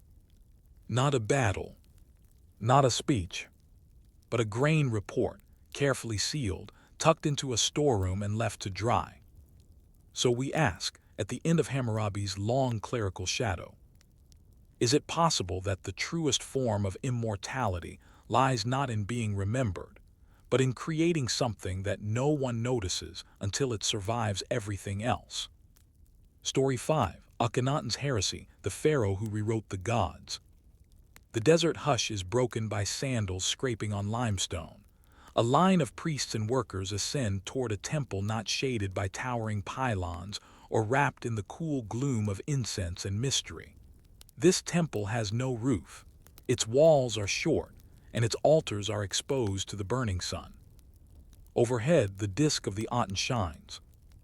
The year is around 1345 BCE, and you are in Akhetaten, the horizon of the Aten, a city ordered, built, and ruled by one of the most radical figures in Egyptian history, Akhenaten, the heretic king. His vision was singular: one god, one king, one city. His god was the Aten, the visible sun disk, radiant and abstract. His rule disrupted 2,000 years of tradition, upended priestly orders, and left a legacy both luminous and obscure. This is not a story of military glory or administrative expansion. It is the story of a belief experiment, staged in limestone and light. A story of architecture as ideology, of names erased and faces defaced. This is the story of the king who dared to rewrite the gods, and whose dream would be buried beneath the sands within a generation. Egypt before the heresy. Before Akhenaten, Egyptian religion was a vast polytheistic network, layered with centuries of ritual, local deities, overlapping cosmologies, and a complex priesthood. Amen of Thebes was the most powerful, his temple at Karnak, among the richest institutions in the world. Other gods, Ptah, Thoth, Osiris, Isis, Ra, and dozens of local deities held regional and symbolic significance. Pharaohs were seen as divine intermediaries, but not exclusive to any one god. Their duty was to uphold Mad, the balance of the world. Temples were shaded sanctuaries. Gods were housed in dark sanctums, approached through incense, secrecy, and ritual. Only the priests could commune with them. The people gave offerings, but the gods remained veiled. And into this ordered plurality came a prince named Amenhotep IV. The early reign, a familiar beginning. When Amenhotep IV took the throne around 1351 BCE, he inherited a prosperous Egypt. His father, Amenhotep III, had presided over a golden age of diplomacy, art, and temple construction. Amenhotep IV began his reign conventionally. He ruled from Thebes, the religious capital. He honored Amen and built temples. He married Nefertiti, whose lineage remains debated, possibly a princess of Mitanni, possibly of Egyptian nobility. He commissioned statues and reliefs in the traditional style. But soon, subtle shifts appeared. New temples were built not for Amen but for a solar deity, the Aten, the sun disk, often shown with rays ending in hands offering ankhs, the symbol of life. The style of art changed too. Figures elongated, faces softened, stomachs rounded. The king was shown with wide hips and full lips, sometimes androgynous, even awkward. Something was happening. A theological pivot was beginning. The transformation, from Amenhotep to Akhenaten. Around the 5th year of his reign, Amenhotep IV changed his name to Akhenaten, effective for the Aten. This was not a minor shift. It signaled a break with the old gods and a total redefinition of the king's identity. Then he did the unthinkable. He left Thebes. He chose a new site for a new city, Akhetaten, modern-day Amarna, on a virgin stretch of desert, untouched by any prior temple or cult. In boundary stele carved into cliffs around the site, Akhenaten declared, "Here is the place I have chosen, not belonging to any god or goddess. It shall be for the Aten alone." Construction began immediately. Within 3 years, a new capital rose from the sand. A central axis aligned with the rising sun. Open-air temples without roofs. A royal palace with long corridors and courtyards. Residential quarters, scribal offices and gardens.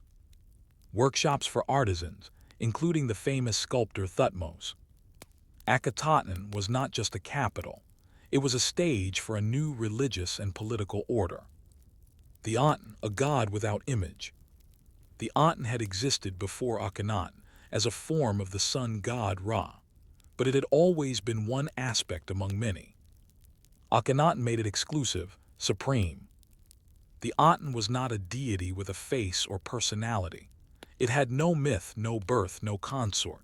It did not dwell in the underworld. It had no animal form, no statue in the Holy of Holies. Instead, it was the sun disk itself, a visible, life-giving force, abstract and universal. The Aten illuminated all, king and commoner alike. But only the pharaoh could directly worship the Aten. The people addressed the king addressed the sun.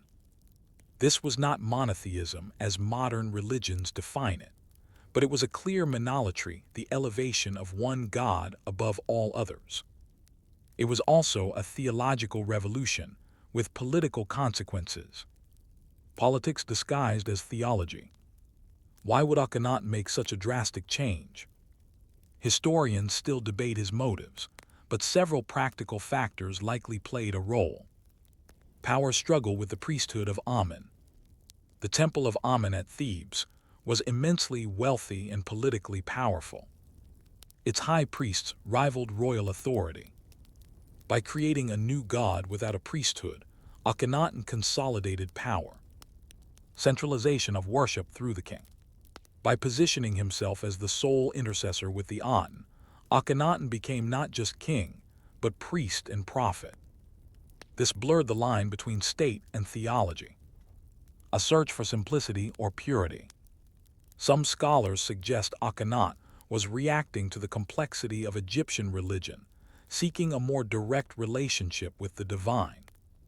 Whatever his reasons, the result was a state-sponsored suppression of traditional worship. Temples to Amen were closed, names of the god were erased from monuments, statues were defaced, old priests were marginalized.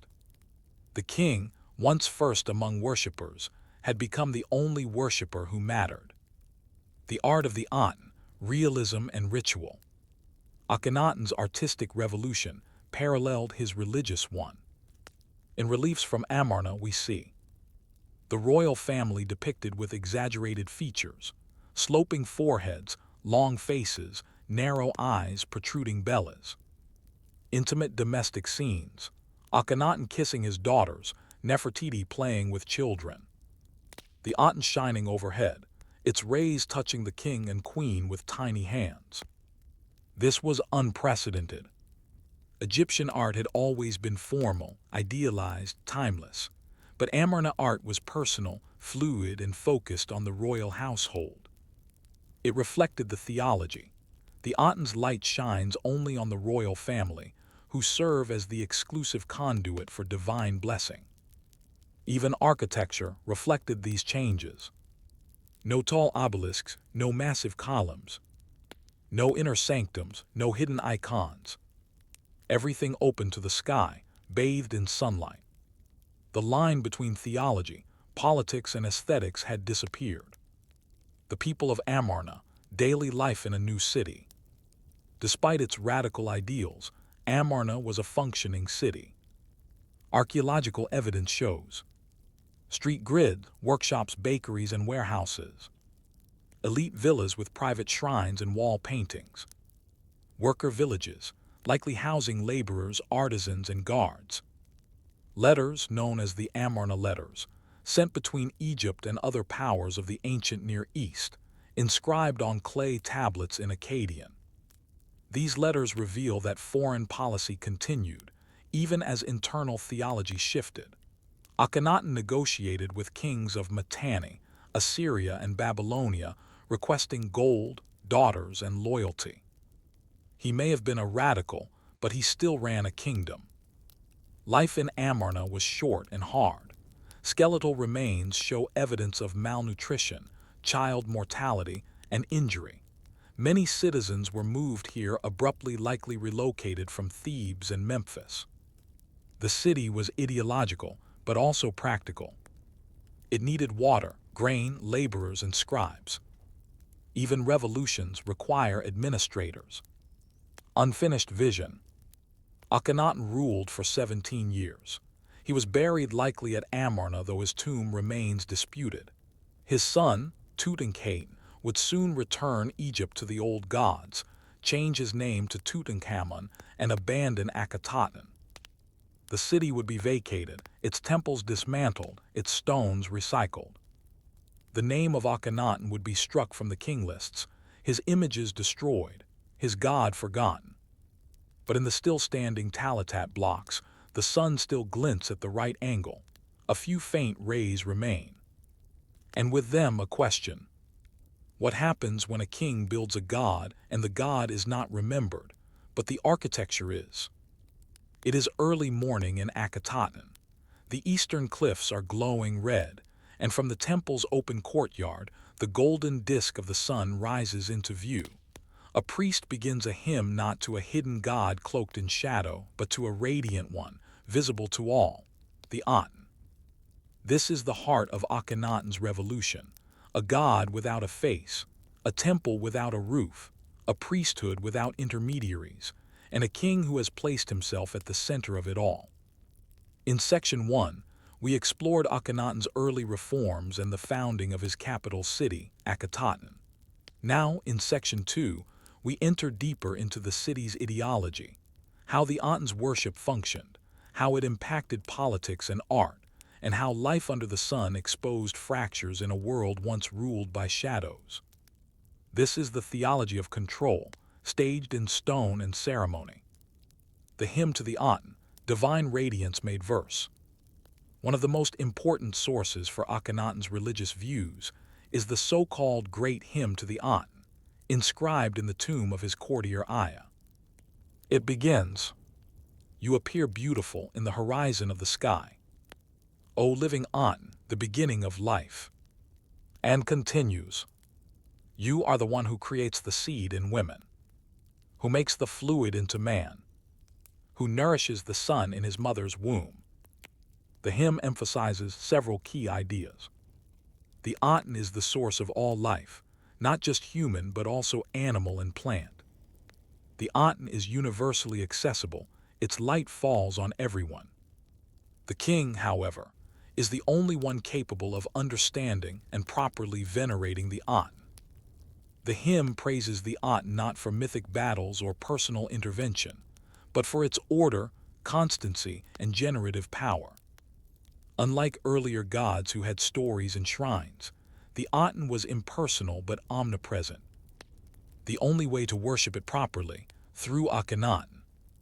This theology reinforced the centrality of the king and his family in both religious and political life. The king and queen as priests. Under traditional Egyptian religion, pharaohs were divine but not usually priests in a day-to-day sense. Ritual duties were delegated to temple staff. Under Akhenaten, this changed. He and Queen Nefertiti are often depicted officiating ceremonies themselves, offering food and incense to the Aten, standing in the light of the sun, leading hymns and blessings. Images show them as partners not just politically, but theologically. Nefertiti's role is unusually prominent. She appears in scenes usually reserved for the king. Her cartouche royal name ring is often paired with Akhenaten. In some reliefs, she is the same size or larger than her husband. At times, she is depicted smiting enemies, a role traditionally held by the pharaoh. There is even debate among scholars whether Nefertiti ruled as co-regent or later as Neferneferuin, a female king after Akhenaten's death. What is clear, under Atenism, worship was monopolized by the royal household. This limited access reinforced political control. No priests could act without the king. No offerings were valid unless blessed by him. The divine and royal fused into a single radiant source. Art as theology, from monument to message. In Akhenaten's world, art was not decorative, it was didactic. Reliefs and statuary served to convey religious and political truths. The royal family as the divine source. Akhenaten, Nefertiti, and their daughters are depicted under the Aten, receiving its life-giving rays. No one else appears in close proximity to the Aten's hands. The message: only the royal family enjoys direct communion with the divine. A shift toward realism and symbolic distortion. The Amarna style portrayed elongated skulls, prominent bellies, and flowing lines. These may reflect a symbolic androgyny, an attempt to merge male and female qualities in one body, echoing the oneness of the Aten. Others believe it was a visual code, the royal body as a theological statement. The erasure of old gods. In tombs and temples, names of Amen and other gods were chiseled out. Some inscriptions were recarved with the Aten's name or left blank. This wasn't vandalism, it was doctrine. The effect was unsettling. The world of colorful, chaotic polytheism had been flattened into a single glowing image, the disk and its